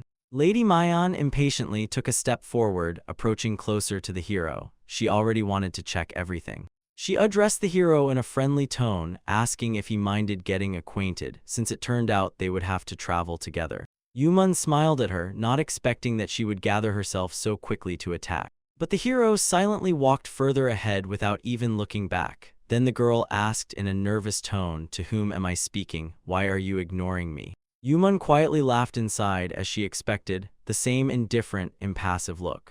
And Lady Solian explained to Lady Mayan that Hyunwoo was not very familiar with their customs. Realizing that he was being addressed, the hero coldly asked what she wanted, making the girl embarrassed by such a response. The elder knew Hyunwoo better and already understood that it was better to speak directly here, so he immediately revealed that they needed his combat skill of heavenly lightning. The girl looked at the elder, surprised why he immediately revealed their entire plan.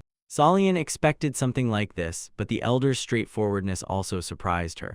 Everyone was surprised by such behavior. Each understood that such skills could only be passed from a master to his student.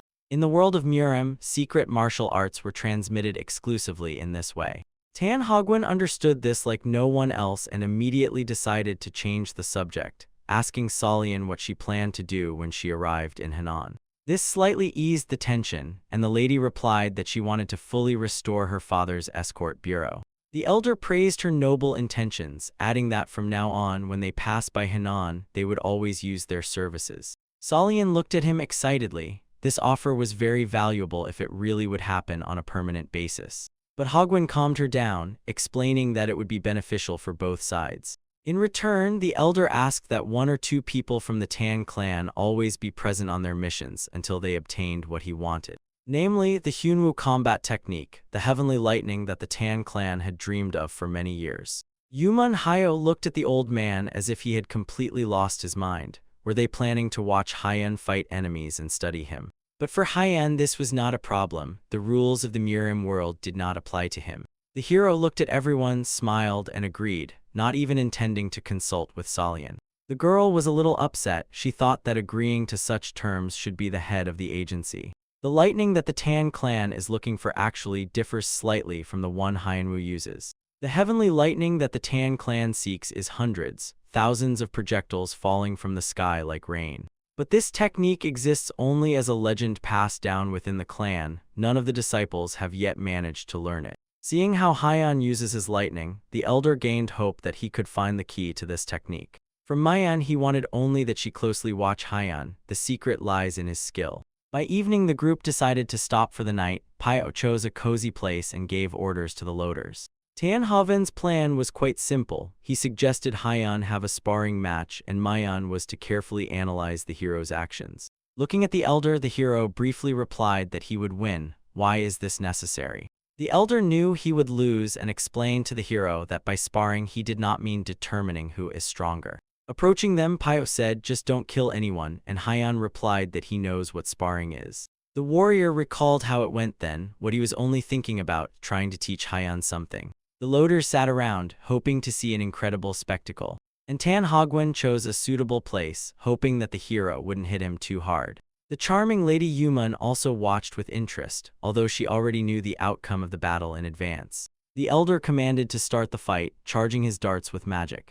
And Hyan Woo confirmed the start, raising his sword to the sky and preparing a lightning strike. Meanwhile, Lady Mayan concentrated all her senses and analytical abilities. She needed to find the key to this technique. No sooner had she thought about it than lightning struck instantly. Nothing could outrun the speed of light. The roar of thunder passed over the trees, breaking the silence of the night forest. The hero hit the old man hard. Even his straw hat flew several meters away. The beauty of the element took one's breath away. Even those who had already seen Hyan's skills were not indifferent. The hero struck accurately near the elder so as not to cause great harm, but still, the shockwave threw him back and he fell to the ground. The beauty Mayan immediately ran to her uncle. The girl was worried about him.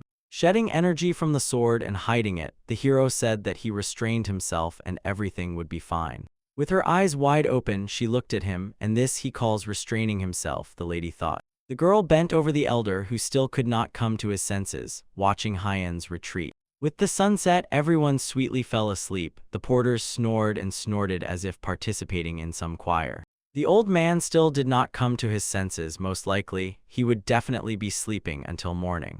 The green-eyed beauty looked at him sadly, thinking about what she should do now. She could not see anything during the fight, and another sparring like that the uncle would hardly endure. Mayan understood she had to find out the secret of Hyan's lightning at any cost. Looking at the warrior, she decided to approach him and try to negotiate while everyone was asleep. The girl opened her neckline wider, hoping that the warrior would not be able to resist. To protect her clan, she was ready for anything, and this skill was necessary for them to resist clans like the Black Viper Sect. But not only Hyun knew about her night visit, some still could not fall asleep. Yumun Hyo, who was not used to sleeping in such places, lay quietly, listening to the sounds of the night forest. And also Lady Solyun, who woke up at every sound, pretended to be asleep. Peeking at Lady Mayan's night wanderings, Yumun wondered what this woman wanted now. The thoughts of these two beauties coincided, and Solyun also watched closely, trying not to give herself away. The green-eyed one, like a cat, approached Hyun from behind and addressed him. Hiding her eyes and blushing, she began to ask the hero to teach her the art of heavenly lightning, and if he agreed, she, the girl, did not manage to finish speaking.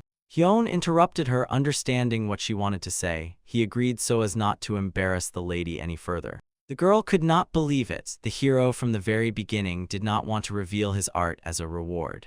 Looking at the poor lady, the young man said that if she wanted, he would teach her just like that. He did not need anything. Manhwa could no longer endure. She said irritably that such a secret cannot be told just like that. Even she could not allow herself to ask for such a thing, especially for the price Lady Tan wanted to pay. Hyun did not understand what was wrong with sharing his knowledge and offered to teach her as well. Having felt this, Mrs. Solian immediately joined the conversation. She asked to be taught as well. The young man looked at everyone around. These conversations awakened other members of the gang. The hero hid nothing and said with a smile, he would teach everyone who wanted. Thus, a simple porter became a teacher for some time, and his lessons began in the morning. He went out onto the embankment by the roadside to be clearly seen, and raised his sword up, saying that everyone should repeat his movements. The hero agreed to teach absolutely everyone who wanted. He had no secrets. He taught not only those who could use internal energy, but also ordinary porters. Even Chong, who once hated Hyun, had long since changed his attitude towards him and now became his student. "Watch carefully," Hyun said, and slowly raised the weapon to the sky. The blade of his sword began to be enveloped by the energy of the air. Then he quickly directed the sword downwards, and lightning struck that spot. The young man looked at his students and said, "Now you try, nothing more to show." "And is that all?" Mrs. Mayan asked again. No one expected such a thing. He just swung the sword from top to bottom. The only one who understood that the secret lay in this simple movement was Tan Hagwen. Seeing that they were standing, waiting for something else, Hyun frowned and shouted, "Strike." The entire group immediately swung their swords from top to bottom. They whistled nicely, cutting through the air, but there was no lightning. They tried again, and Hyun demonstrated this simple movement, taking his task completely seriously. "Wrong," he said every time, and everything started over again. Manhwa asked what their mistake was, what they were doing wrong, but the hero could not explain because no one had taught him this. This skill developed naturally in him, like a simple, intuitive movement. The return of the group to Henan took place despite the training. Hyun conducted training at any convenient moment, during every rest or lunch. But without training in special techniques or methods of energy circulation, it was an ordinary strike from top to bottom. Many, including Tan Mayan, gave up very quickly. They simply saw no point in it.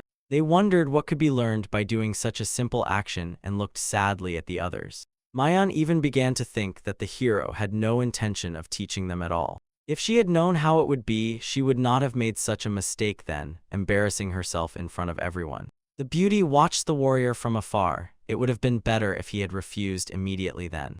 Unlike Mayan, who doubted Hyun's intentions, the other students knew that this was not just by chance. Manhwa, who herself was a master of martial arts, obediently performed the exercise. Tan Hagwen, who had devoted his whole life to searching for the key to this skill, was ready to do anything to learn the secret. Solian, who was in love with the hero, all of them believed that Hyun was not the kind to deceive.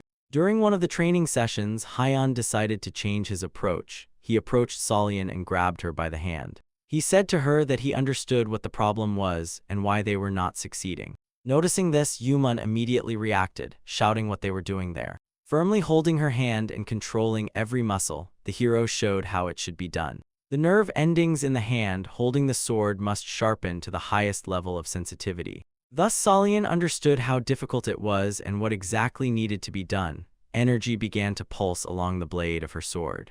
Thanks to heightened senses, the inner energy fills the sword, which gathers it into a single stream and then releases it. They together synchronously made a swing, and lightning struck with a bright ribbon. Lady Yuman, along with the elder, opened their mouths in surprise and admiration. Finally, something started to work out for one of the students. Pio and others who tirelessly repeated the movements were now absolutely sure that under Hyun's mentorship they would succeed. A single stream heard and repeated Mayan. Now she regretted that they had lost hope. Slightly embarrassing the girl, the hero asked her if she understood everything. "Yes," replied the beauty, but with doubt that she could repeat it on her own.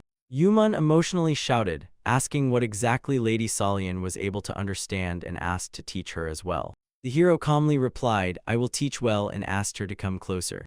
Seeing that Haiyan did not mind showing the technique, the students smilingly asked to teach them as well. Rising and walking to the hero, Lady Mayan cheerfully said, in that case she would try again. But Haiyan looked at her sternly and refused. Once was enough to give up, and that was it. The beauty was embarrassed why he acted like that. At first he so easily agreed to teach, and now he refuses. Seeing how his niece was asking Haiyan again, the elder raised his hand to stop her. He quietly spoke to her to calm down, saying that when he learns the secret, he will teach her himself. The oppressed girl sighed heavily but agreed. She had no other options left. Explaining the essence of the technique in more detail, Haiyan continued the training, but this time, everyone already knew how to do it correctly. Thanks to the hero's personal instructions, Tan Haven felt the heavenly lightning. Then he understood the essence of this skill and was already thinking about how to combine the energy with the rain of petals. To hone the skill, he politely addressed Haiyan as a teacher and asked to conduct one more sparring session.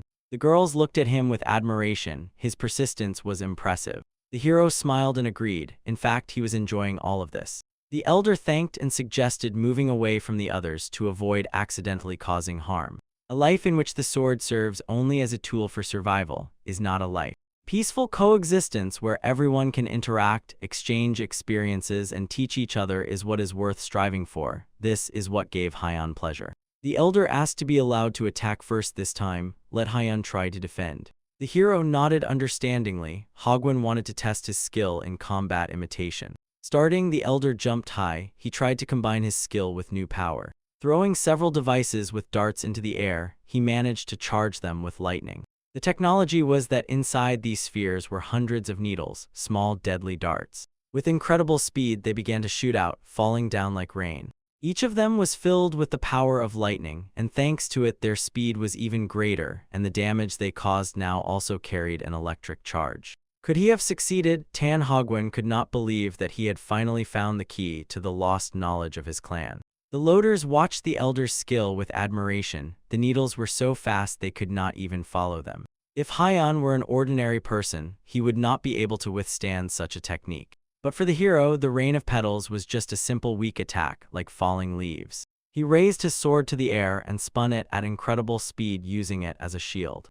Hagwon's attack ended quite quickly, leaving the elder somewhat disappointed. But he understood how strong Haiyan was, and the new skill was not yet perfected. Having deflected all the needles, the young man asked why Hagwon used them so strangely. The elder was surprised but realized that Haiyan only wanted to give advice. The hero swung his sword, making his simple move, and said, "It will be much better this way." At that moment, needles charged with lightning instantly flew from the sky. He did not need to rise into the air or use any devices. Everything materialized from the air and energy. Seeing this, Hagwon understood what he really needed and how to improve. This was already a true heavenly lightning, accompanied not only by large discharges but also by short charged strikes, the needles of the Tan Hagwon. At that very moment, the elder's ancient dream of the Tan clan's heavenly lightning finally came true. When everything stopped, the mist and steam from the boiling moisture particles in the air dispersed. Havnan sat and could not recover from what he had seen. "How did you do that?" he exclaimed. "Please explain," the elder begged. Could it really have been the very same heavenly lightning that Uncle had been searching for all these years? It had just slipped from the hands of this young master, thought Mayan. She looked at the hero, marveling at his skills. Who was he? The girl now wanted to know more.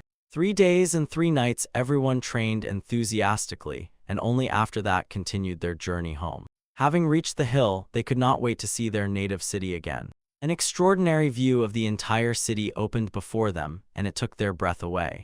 "Finally home," said Lady Solian, but in her heart, the pain of loss lingered. Returning to the escort bureau headquarters, what they saw brought them not a drop of joy. Looking around, Pyo said sadly, "Not a single house remained. Now we will have to start everything from scratch." Turning to Lady Solian, he asked if she perhaps wanted to visit their ancestral home. The girl wanted to, but at the moment was not ready at all, and said she would do it later. The ancestral home of the Cho clan was completely destroyed by a bloody demon. It was a place filled with childhood memories and happy moments with her family.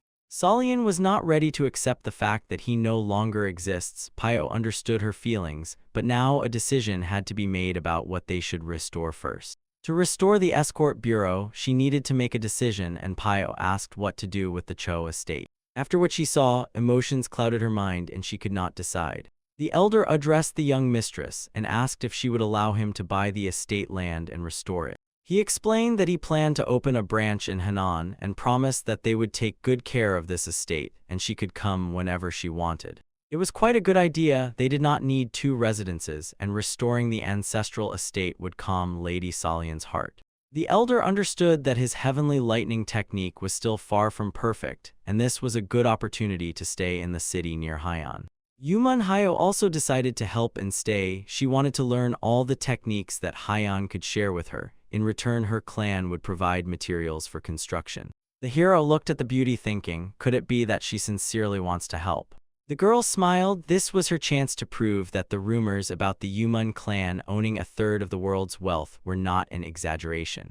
The hero looked at her and thought, it turns out she will not leave until the agency is rebuilt and he teaches her the techniques, and the girl cheerfully confirmed, saying that the Yuman clan never makes unprofitable deals.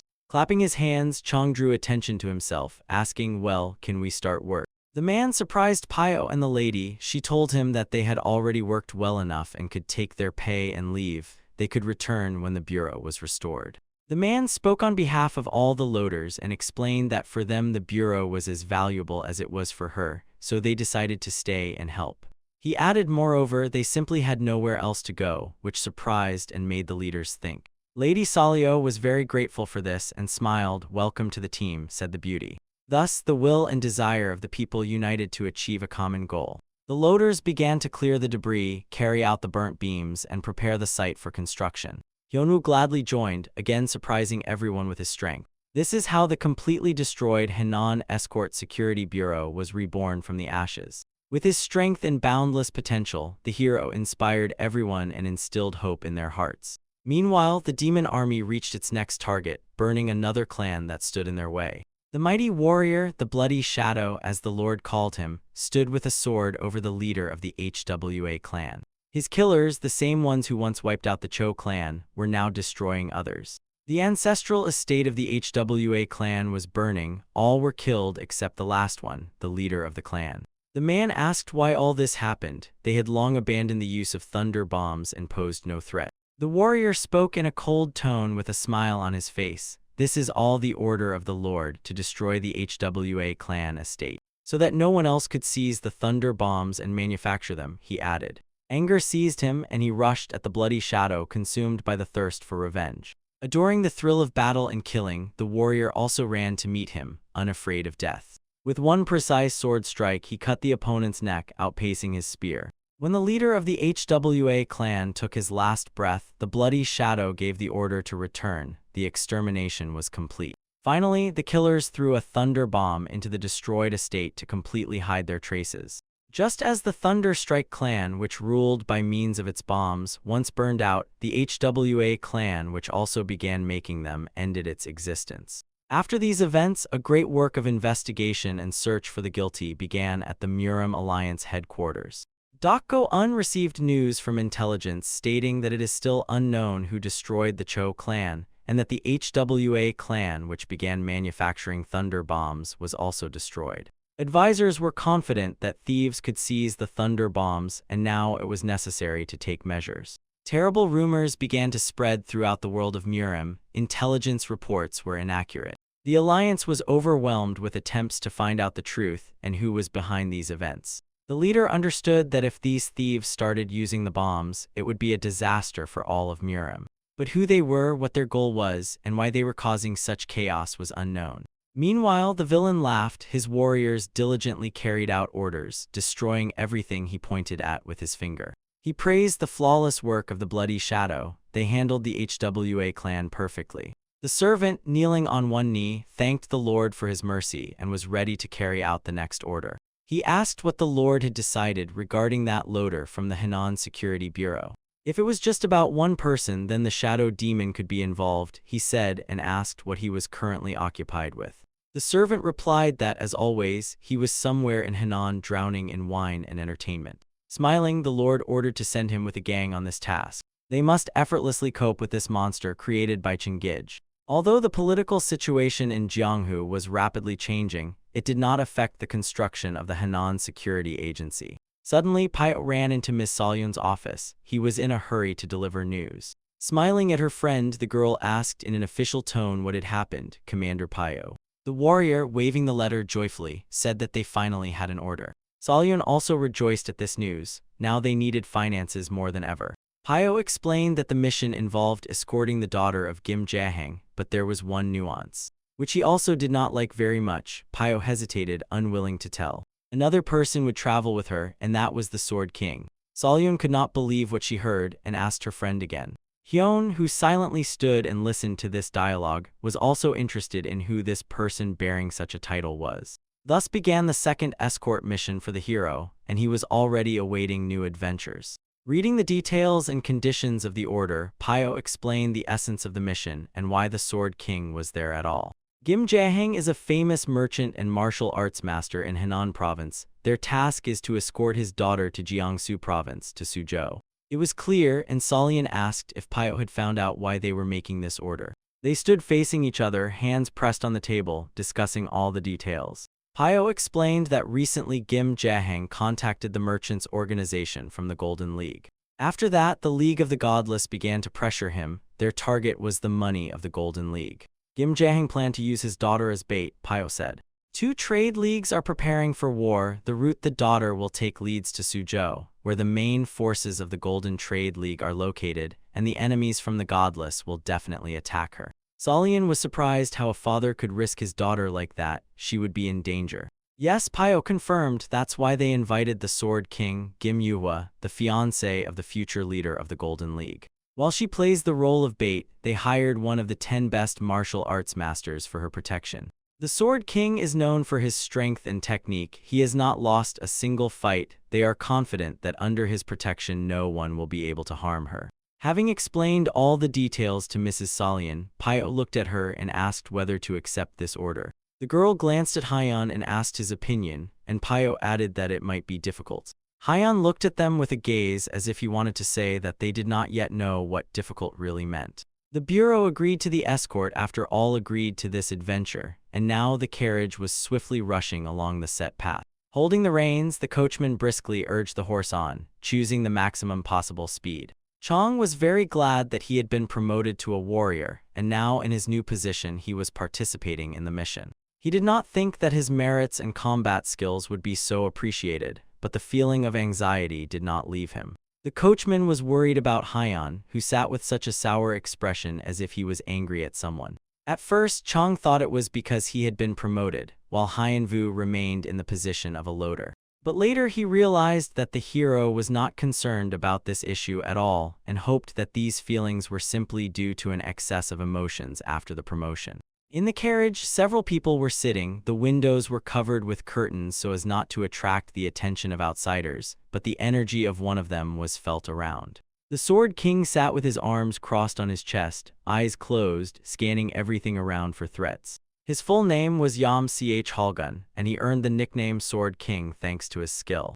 The young lady Him Yukwa, sitting opposite, was intently watching the legendary warrior. She had never met him before but had heard that he first became famous 60 years ago, so he was at least 80. But no matter how she looked at him, he appeared no older than 40. She wondered how he managed to preserve his youth. As if reading her thoughts and sensing her anxiety, the warrior spoke in a soothing tone, "Don't worry, I will definitely protect you." Looking at the escort warriors sitting at the front of the carriage, Ch Halgun pondered. Among them there was only one with a strong aura. Were they not at all concerned about their lives? The hero sat on a hard bench next to Chong. He was uncomfortable and couldn't bear it. He decided to climb onto the roof of the carriage and nimbly jumped up. Calculating the trajectory of movement, he skillfully landed like a bird. Chong called out to him, asking how he was up there, and the hero replied that it was much better this way. Because of this small detail, he had been sitting sullen, but now the ride was much more enjoyable, and he smiled.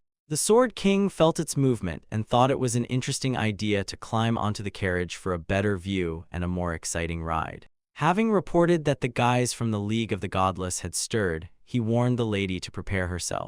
A crowd of warriors was already catching up to the carriage. By order of their leader, they were to capture Lady Yukfa. The commander shouted, "Kill them all and leave only the girl. She needed to be delivered unharmed." With a battle cry, the masked cutthroats quickly approached the target. They were jumping from the trees. It was clearly an ambush. As Pio had said, they would know the carriage's route. Chang shouted to Haiyan that they were behind, but the hero did not react. He was in no hurry. Just as the hero was about to draw his sword, he felt the presence of the Sword King, who had already entered the fight. He roughly broke open the carriage door and flew out, meeting the godless. Haiyan was surprised. This man was really fast, so it was no coincidence he was called the Sword King.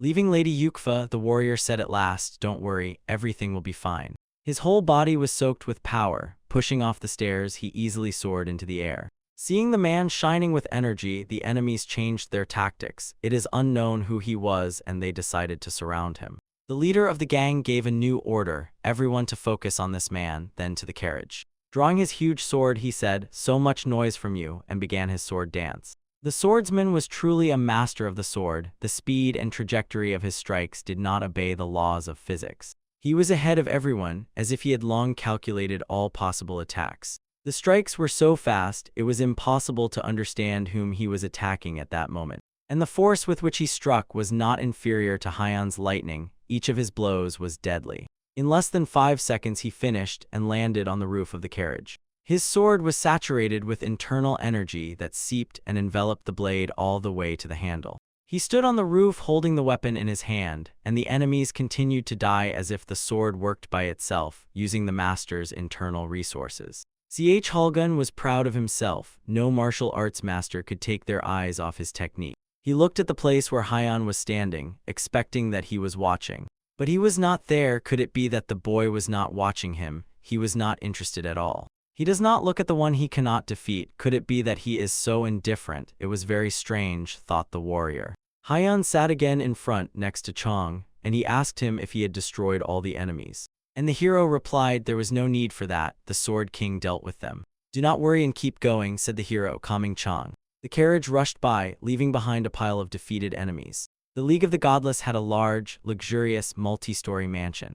The head of the League struck the soul with his fist sternly, angrily calling his subordinates worthless. They could not capture even one girl. He sat on cushions behind a small table, and the subordinate, kneeling on one knee, apologized. The plan in Henshin also failed. Chanak insisted and gave a last chance. This time they must succeed. The servant explained it happened because Kim Jae-hang bought a protector for his daughter, one of the great martial arts masters. And he swore before the Lord that he would prove to everyone that those who sell out for money cannot be strong. Towards evening, the travelers reached a small village and decided to spend the night, eat, and rest at the inn. The hotel where they stayed was quite nice, and there was plenty of space. The traveler arranged a real feast for himself, and the waiter was already serving the 20th dish. Yam Chang was surprised at how one could eat so much, and Mrs. Yukwa smiled and remarked that they probably really love to eat. Without taking his eyes off the plate, Haiyan replied that he indeed really loves to eat. Chang scratched the back of his head and jokingly added that sometimes it seems to him that Haiyan can eat more than his own weight. This was not the first dish. The hero ate quickly and enjoyed the taste. The food here was truly delicious. Everyone watched how the hero ate. It was quite unusual. It was clear how he savored every bite, but the boy did not stop for a moment. Until Haiyan finished eating everything, Chang also decided to eat and took one of the dishes. As soon as he brought the food to his mouth, it suddenly disappeared the moment he closed his eyes for a second. "How is that possible? It was just in my hands," thought Chang, surprised. "You have to eat food while it's warm, not just look at it," said Haiyan, as he snatched the plate right from under his colleague's nose. Ms. Yukfa was also surprised by this young man. He managed to eat everything, and they hadn't even started yet. From the very beginning of the escort mission, she was only now able to look at him more closely.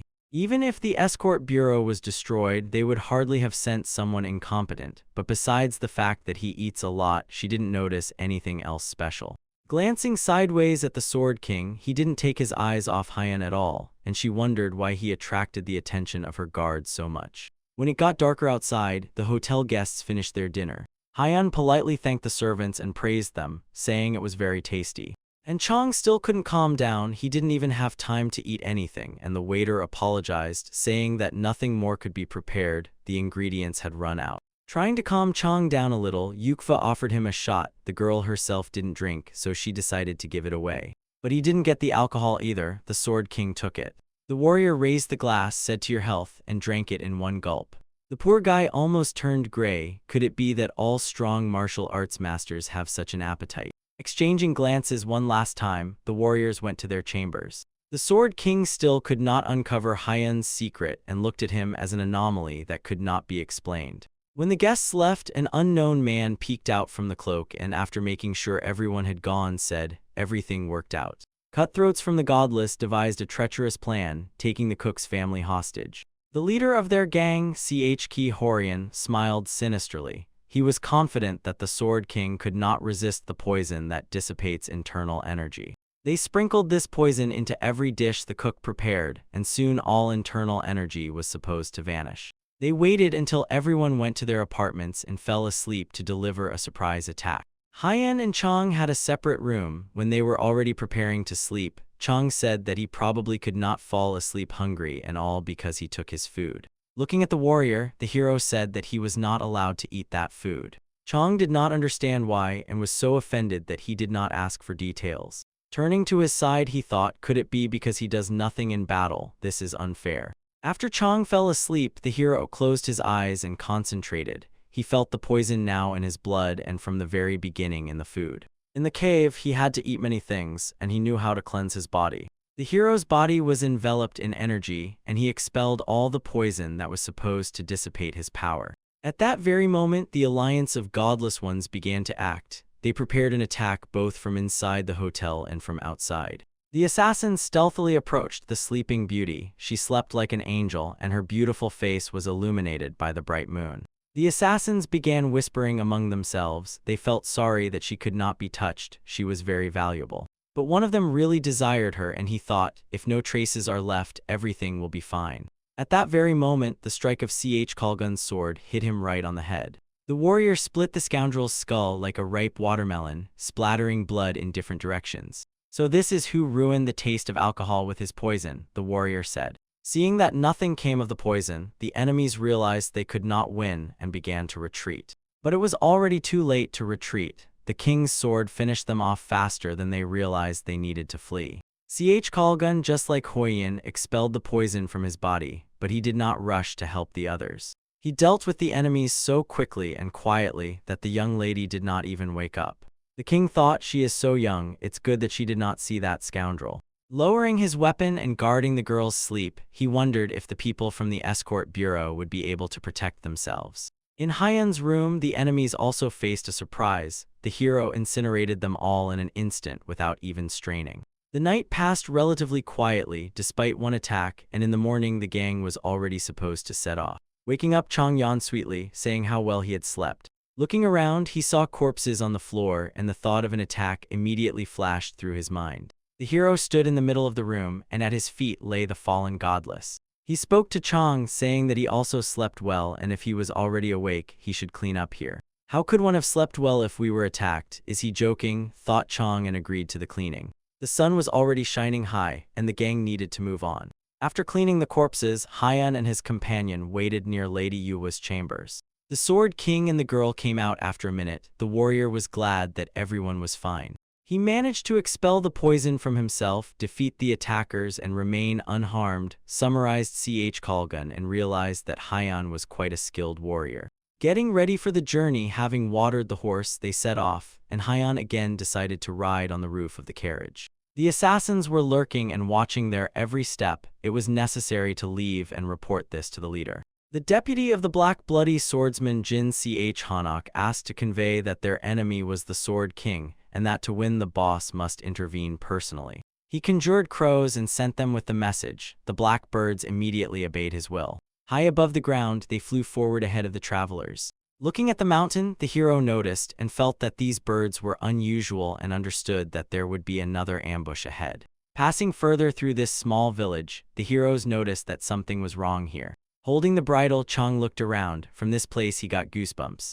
There were no people on the street at all. Lady Yuquin noticed looking out the window. Everyone had hidden in their homes, and only the cold fog wandered the streets. An unknown man looking out the window was examining the carriage. Horror was in his eyes. Seeing that he was noticed, he instantly closed the shutters. Who could have scared these residents so much? The hero said they all hid because they were scared to death. The sky was covered with black clouds, and the travelers stopped the carriage, pulling up to the hotel called Moonflower Inn. This was their next stop. Lady Yuqua and her guard Ch Halgun were in no hurry to get out. Hyan jumped off the carriage to the ground. it was necessary to inspect everything here and find a safe place. Chang, who had already run to the hotel, returned. Judging by his face, the news he had was not good. Breathing heavily, he reported that he had run around the entire hotel. Neither the owner nor the guests were there. The whole village was deserted. The Sword King frowned like clouds. It seemed that the alliance of the godless was going to finish them off tonight. Suddenly, Lady Yuqua felt something terrible, even scarier than before. "It's the thirst for blood," said Haiyan. He felt the same in the cave and was well acquainted with it. The hero added, "It is so powerful that it permeates all the air in this village." Even Lady Yuqua and the coachman Chang felt this bloodlust. Probably the villagers felt it the same way. Although they did not possess martial arts, she was so strong. And the source of this power was ahead. They came with the goal to kill the Sword King and take the girl. At the head of the dark army stood Jin Ch Hanyok. He shouted to the king, who did not expect that he could be bought with money. Lady Yuqua's heart beat like a bird in a cage. She did not want to find herself in such a situation. Drawing his giant sword, Yom Ch Halgun told her not to worry. He would protect her. Hyun silently watched, also ready for battle. He knew it would be so. "I will protect you," the Sword King said again, and his weapon flared with a mighty aura. "Kill them," Jin commanded. "If the Sword King is killed, victory will be theirs." Unfearing death, the godless warriors charged with a battle cry. But the sharp blade of the Sword King, slicing through the air, was already moving towards them. A spark of fear flashed in their eyes when they saw his martial arts. His movements were fast and precise. The enemies had no chance. It was a bloody slaughter. The godless flew at the warrior like mosquitoes, and he swung his sword nonstop, anticipating their attacks. The only chance to defeat him was to overwhelm him with numbers. Only when Ch Kalgun got tired would he lose. Having repelled the first wave of enemies, he descended to the ground and said, "Could it be that the Godless Alliance has no worthy fighters left?" Jin laughed. 90% of the Alliance's forces are gathered here, he said, and no one can cope with such a number of enemies. With an even greater wave, they rushed at the Sword King, jumping from roofs from all sides. They were like cannon fodder. Standing next to Lady Yuqua, Chang was amazed that they seemed endless, and the girl thought, could it all be because of her? Turning to the lady, Ch Kalgun promised to take care of her and protect her, but warned that he could not protect others. They would have to take care of themselves. Chang looked hopefully at Haiyan and hoped that he would not abandon him. Looking at the warrior, Haiyan addressed him and said, "Do not die, sir." Ch Kalgun laughed. "You really are a funny boy, telling the Sword King not to die," he said. Focusing his energy, he shone even brighter with it, like a warrior unleashing all his inner reserves. "Now I will show you why they call me the King of the Sword," said the warrior, tensing like a spring. The glow and energy he radiated filled everything around, rising with the wind high into the sky. It was a raw force that shattered everything in its path. He ran forward, swinging his sword and cutting down everyone around. His blade reached everyone. Lady Yuqua was delighted. She could not even grasp the scale of this slaughter at a glance. To instill terror in the enemy, the King of the Sword unleashed all his power. It was a good decision against such a number of enemies. But there were still many enemies, and they were not afraid of death itself. As if zombified, they followed the order to kill. After several hours of battle at the limit of his abilities, the body of the King of the Sword began to fail. He said, "That's all. If he continues, he will not be able to avoid disrupting the flow of energy in his body." He urgently needed to restore circulation, but that was exactly what the enemies were counting on. Jin Ch Hanyok understood what had happened, and shouting now, swiftly ran into attack. The warrior blocked this attack in time, and the clang of steel spread throughout the village. The Sword King tried to counterattack, but his strength was already leaving him. He had exhausted all internal reserves. The counterattack failed, and he was wounded. Gritting his teeth, he tasted his own blood. Jin was fast and jumped back in time, avoiding a deadly blow. Landing, he curled up for the next attack. Jumping high, he raised his sword, ready to deliver a deadly strike. "It's all over," he shouted to the great Sword King, preparing to take the life of the invincible warrior. "That's all," Ch Halgun realized and apologized to Yuqua for not being able to protect her. Looking at him, she smiled at the warrior, thanking him for what he had done. Opening himself up ready to accept his death, he thought, "It's a pity I won't be able to see my granddaughter again." But at that moment, Haiyan's lightning incinerated the enemy right in midair. He only managed to scream as he crumbled to ashes, pierced by electric current. Lightning, where did it come from? Yuqua and Ch Halgun thought. She saved their lives. The hero intervened in time. Now it was his turn to protect Lady Yuqua. He stood wrapped in energy, ready to destroy anyone who interfered with the mission. And behind him, Chang smiled and exclaimed, "Don't worry, Haiyan's lightning is invincible." Lady Yukwa could not believe it. Could the boy really control the elements? Hyan looked at her and said, "This is called heavenly lightning." This really scared the enemies. The deputy head turned to ashes in an instant. Hyan approached them. The Sword King was really in terrible condition, although you wouldn't say so from the outside. The hero thought, this man is truly a powerful martial arts master, holding back such an attack for several hours. Hyan wanted to help, but the man started grumbling, telling him not to touch, fearing the boy might cause harm. The hero did not listen. He was already doing his job, restoring the energy flow in Kalgan's body. Feeling a strong energy flow, the warrior was scared that his body might not withstand it, but after a second everything stabilized. Hyan spoke in a calming voice, praising the man for handling it well, and now let him sleep. The Sword King was shocked by what Hyan had done to his body, and asked in surprise, "Who are you?" Turning to the Lord, the hero said, "If you still haven't understood, he is Hanan, a loader of the Security Bureau." The Sword King, even more surprised, fell asleep with the question frozen on his tongue. Which loader? Taking command, one of the warriors gave the order to continue the attack. Since the Sword King had fallen, only one remained to be defeated. Cheered up, the enemies moved forward in a new wave, intending to destroy everyone. Even the great Sword King could not cope with such a number of enemies. But for Hyan, who had lived all his life in hell, their number did not matter. As if the god of thunder himself had descended from the sky into a small village, numerous lightning bolts lit up the entire sky. The next morning, the Nagmun clan, having learned the news, arrived at the battlefield. Seeing what had happened, the rider sharply stopped his horse. The warhorse barely kept its balance, rearing up. The man could not believe his eyes. What the hell had happened, he thought. Before them opened a terrible scene, corpses without end or edge. This was the end of the godless alliance. One of his warriors approached Nagmun Khan and reported that they had found the Sword King. Now everything was clear to Khan. First, he decided to visit the Sword King and gave the order to deal with the bodies. Ch Kalgan was sitting in a meditative pose and restoring his energy. He was surrounded by a glow. Clumps of energy flew around him while he was in his thoughts. Opening his eyes, he saw those who entered his room. So many unfamiliar faces in such a short time, he grumbled. Bowing and making a symbolic gesture, Nagmun Khan greeted the Sword King. The girl inquired how the Lord was feeling and asked if it was worth bringing a doctor while he was restoring the circulation of energy.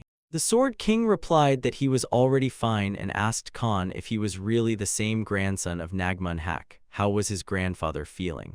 The warrior answered that the grandfather was healthier than ever and his voice was as thunderous as before, but he could not compare to you. You wiped out the entire League of Godless Ones in one night, the boy added. Everything is so, but there is one but, Ch Kalgan said, looking somewhere through the guest. In his memory flashed the face of Hyan, who saved him from death. A simple loader possessed an incredibly powerful lightning technique. The Lord looked at Hyan. He did not know what happened after the hero saved him and put him to sleep. He wanted to find out if Hyan was really a simple loader, and what exactly he saved him from and killed the remaining enemies. Khan's face twisted in misunderstanding. Could it be that the Sword King had lost his mind and thought that the loader saved him?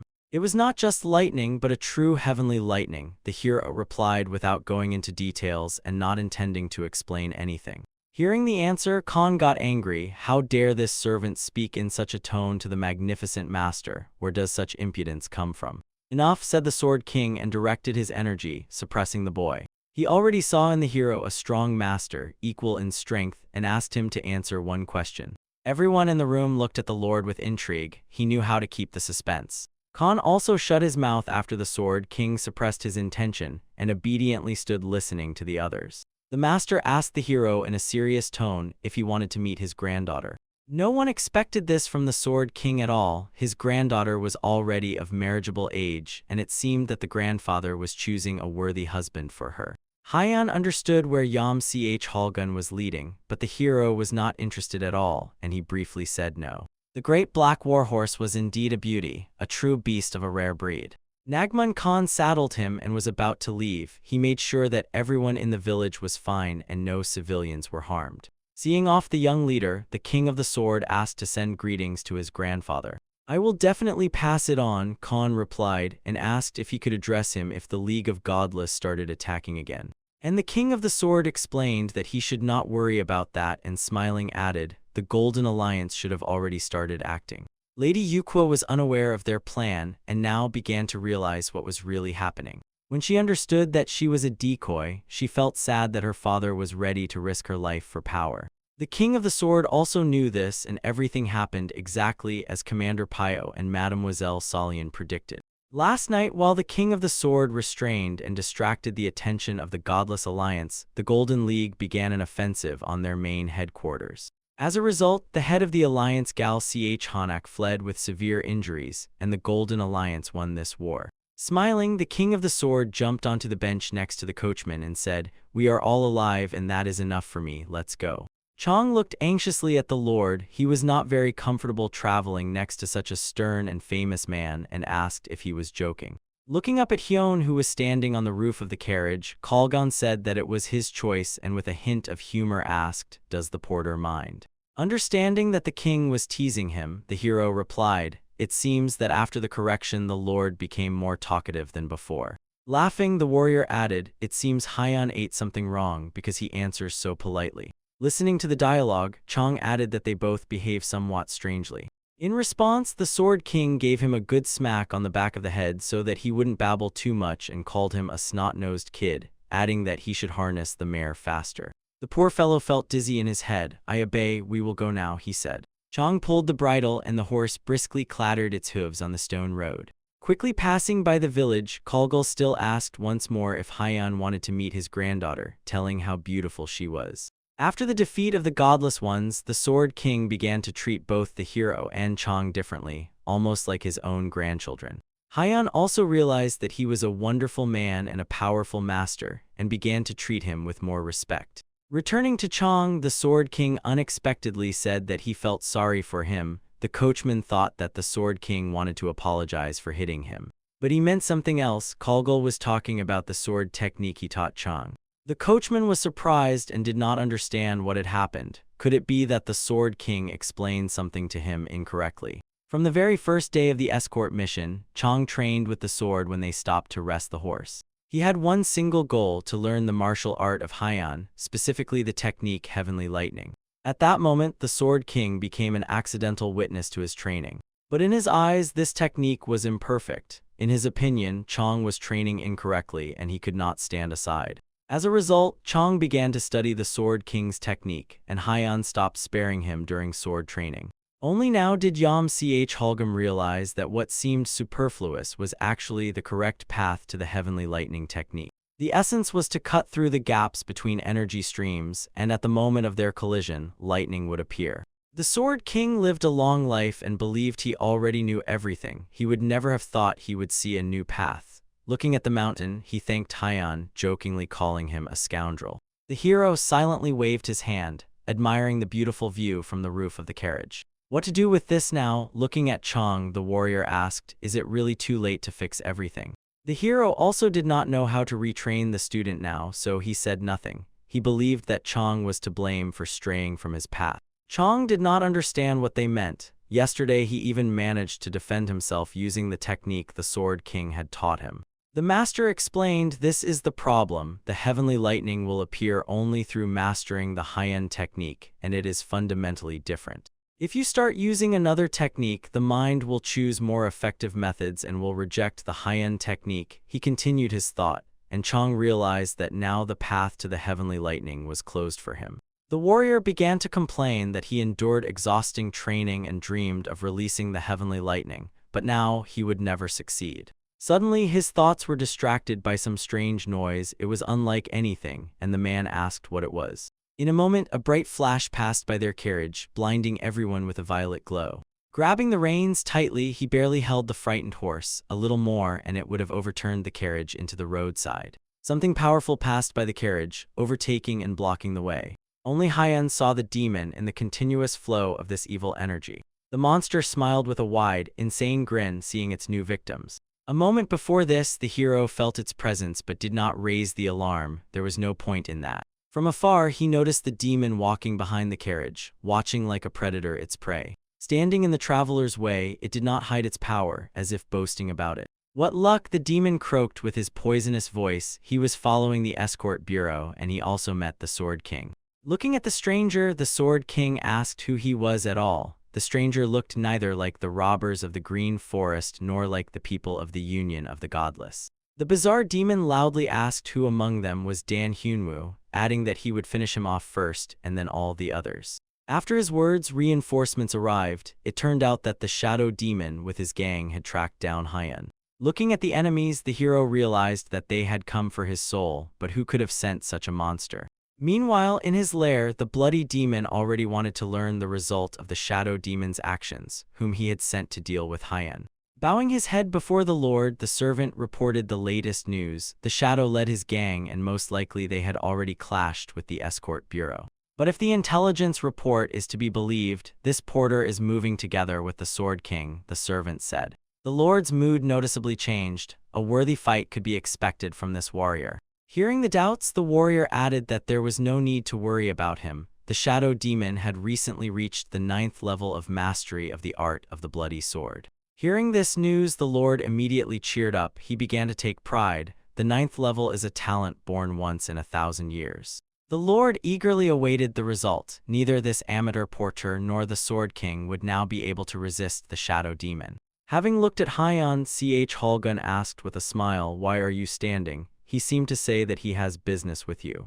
Seeing that he was being ignored, the shadow demon went wild and shouted that he is a disciple of the main blood demon, and emphasized that he is addressing Dan Hyunwoo. He shouted loudly, "Answer," and swung his sword, releasing a burst of energy at them, a magical air blade. Noticing that the attack was aimed directly at the carriage, Lady Yuwa became frightened. The Sword King shouted that the demon is aiming at the carriage and prepared to repel the attack. Two forces collided. Energy enveloped the entire carriage like an impenetrable shield and blocked the strike. At that moment, the girl bowed her head, preparing, expecting the carriage to be blown to pieces. The shadow demon smiled. He expected the Sword King to easily block his air blade. But unexpectedly for everyone, Holgun said, "I did nothing." "What then? What do you mean?" The demon was surprised, thinking they were trying to make a fool of him.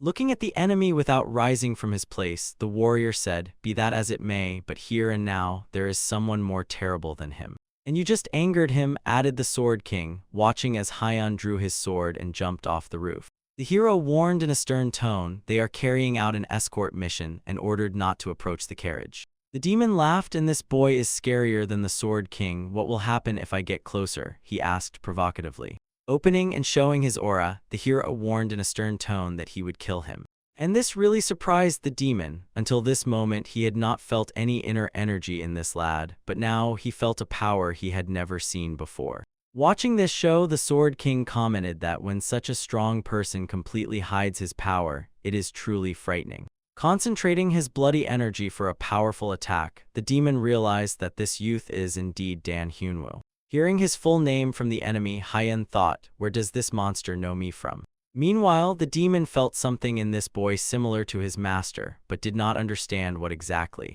The enemy rushed into attack using the bloody demon sword technique and shouted that he would make sure this boy dies the most brutal death. His retinue, who came with their commander, was surprised why he immediately started using his strongest skills. The enemy used one of the skills his master taught him, the bloody flame technique.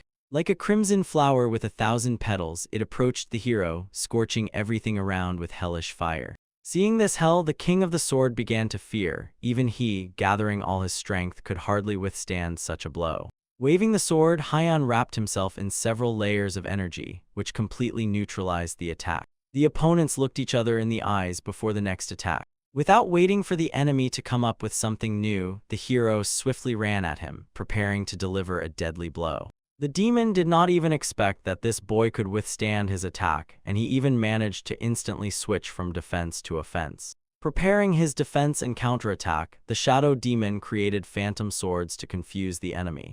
When Hyun withstood his attack, the demon realized he had greatly miscalculated the youth's strength, and now he skillfully bypassed his protective spells. The hero neutralized all the demon's attacks, ignoring the phantom swords, and made an accurate strong strike saturated with lightning energy. The demon managed to raise his sword, blocking Hyun's attack and withstanding the blow. He screamed in pain. An electric discharge passed through his body. His internal organs barely endured not to be fried. Realizing that their captain barely stood, the warriors grabbed their swords, preparing to intervene. But one of them noticed the energy of the king of the sword and ordered the others to retreat. If they interfere in this duel, the Sword King will instantly destroy them, and his aura was of a warning nature. Realizing that it worked, Kalgun thought, it's good that at least one warrior among them had a head on his shoulders. The demon sword with which he blocked the attack absorbed most of the energy and shattered into pieces, saving its owner's life. The hero immediately made the next strike, which was supposed to finish off the enemy. But he didn't manage. With tremendous effort, the demon managed to slip right out from under the hero's blow. The demon fled. The hero felt him behind his back when he was behind him. His martial art was revealed and the sword was broken. There was no chance of victory, and he gave the order to the Wadazai to retreat. The Shadow Warriors came out of the shadows and went back in. Their pride was humiliated, but they remained alive and would await a rematch. Dissolving into the air, the demon promised Dan Hyunwoo that they would meet again. And the hero silently watched him go, thinking that next time he would no longer be able to escape. When the danger passed, Lady Yuhua slowly stepped out of the carriage. She knew Hyen was strong but did not suspect he was this strong. She looked closely at him and was amazed. He was whole and unharmed, with no sign that he had just withstood a blow of incredible force. She was already dreaming that he would become a fighter of the Golden Alliance and was thinking of offering him this. Chakalgun delivered another blow to Chong's nape and cheerfully said, "Go ahead, boy, enough staring." Due to the attacks, they were a bit behind schedule, so they needed to hurry. Meanwhile, Lady Solian could not wait for the return of the gang. She stood for hours on the terrace looking in their direction. The beauty gazed at the city and at the workers below who were diligently working on the construction of the bureau. When they passed by, they always smiled kindly and greeted her as the head of the bureau. And the girl in response gave them her charming smile and praised them for the excellent work. Looking down, she saw a small gang of horsemen. They were dressed in the symbolic clothing of the Tan clan. Seeing that the lady was looking at them with interest, Pio explained, "These are masters from the Tan clan. They arrived to support the construction of the branch in Henan." Pio also said that after the last escort mission, many rumors spread about the beauty of Lady Yumun Hyo. Many come here because of this and ask about her. Hearing this, the girl turned pale. Just the word about Lady Yumun stirred a storm of emotions in her. She envied her beauty. The young, beautiful, and talented lady was incredible in everything, and Solian also thought that she sympathized with Hyan. Seeing that the girl was sad, Pio decided to cheer her up and informed her about the victory over the alliance of godless ones. Rumors about this have been circulating for a long time, and most likely our band should have already reached Lake Hunj. Lake Hunj was famous for its blueness and depth. Travelers rented a small boat to cross it directly. The sailing ship quickly moved, cutting through the blue water. The splashes magically glittered in the rays of the sun. And Lady Solian on her terrace dreamed and imagined Hyen, how he stood on the deck and wanted to be next to him.